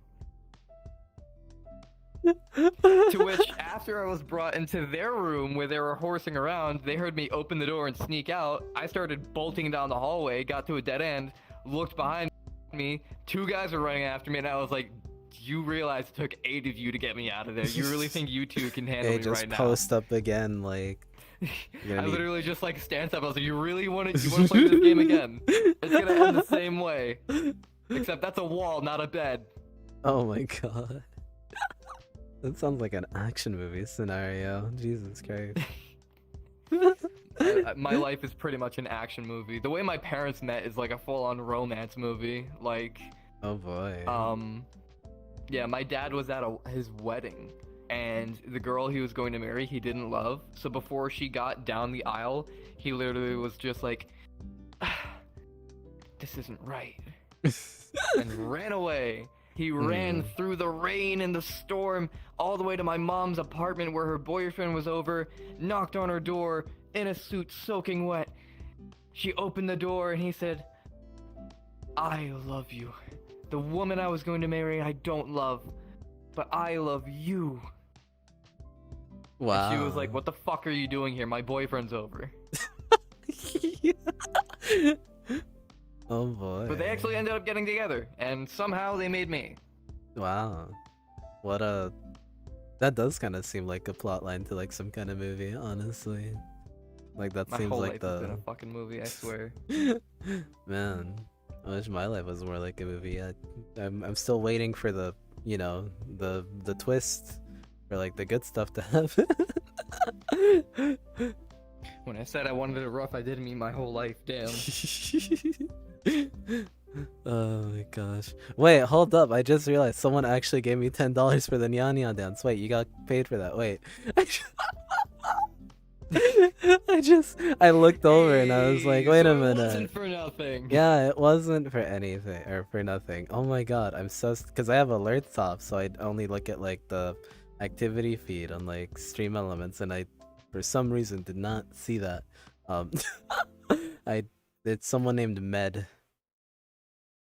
I don't know if they're still here. If you know someone named Med, Thank you, it's Med. someone. No, I don't know who they are. Shucks. I was gonna say if it's someone from your community that's also doing the same thing again.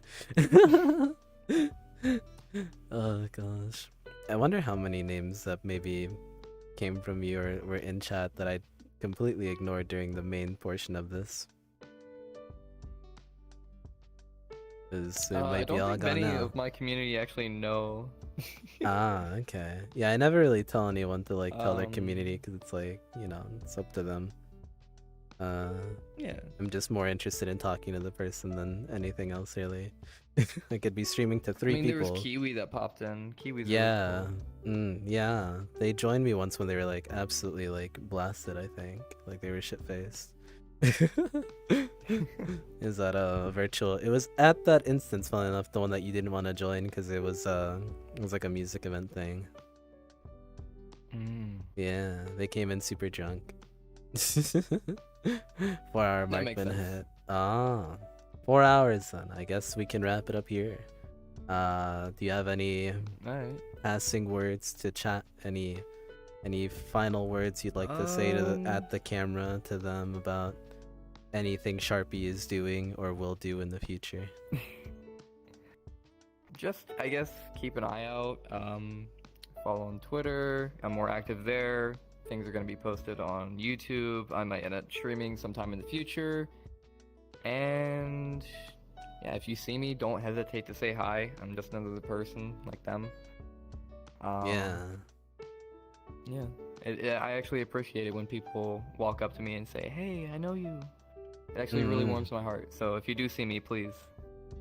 Yeah. They'll be public hopping. Treat them with care. They're small Always. and fragile. Maybe not the fragile part, but definitely small. Not the fragile part. Yeah, maybe not the fragile from what we learned about 8 people taking you on, but small. Just tell them to put their collar Mr. on and they'll be Miyagi. less of a threat. Oh, okay. Okay. They'll be less threatening. You'll hear the bell ring, you'll know when they're coming. Play like wood. Play live.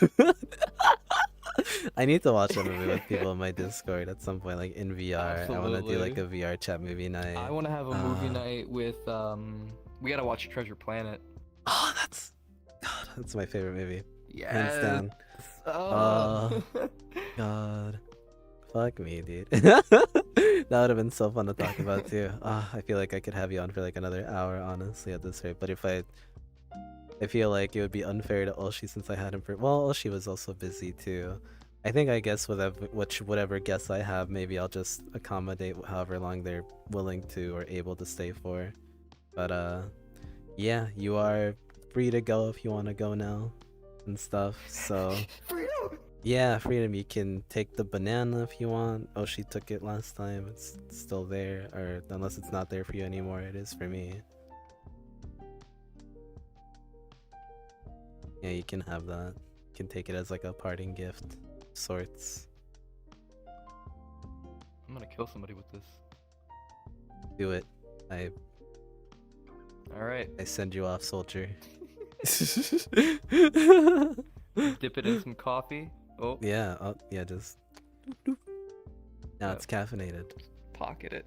Oh. Put it in my pocket real quick. Oh. Oh.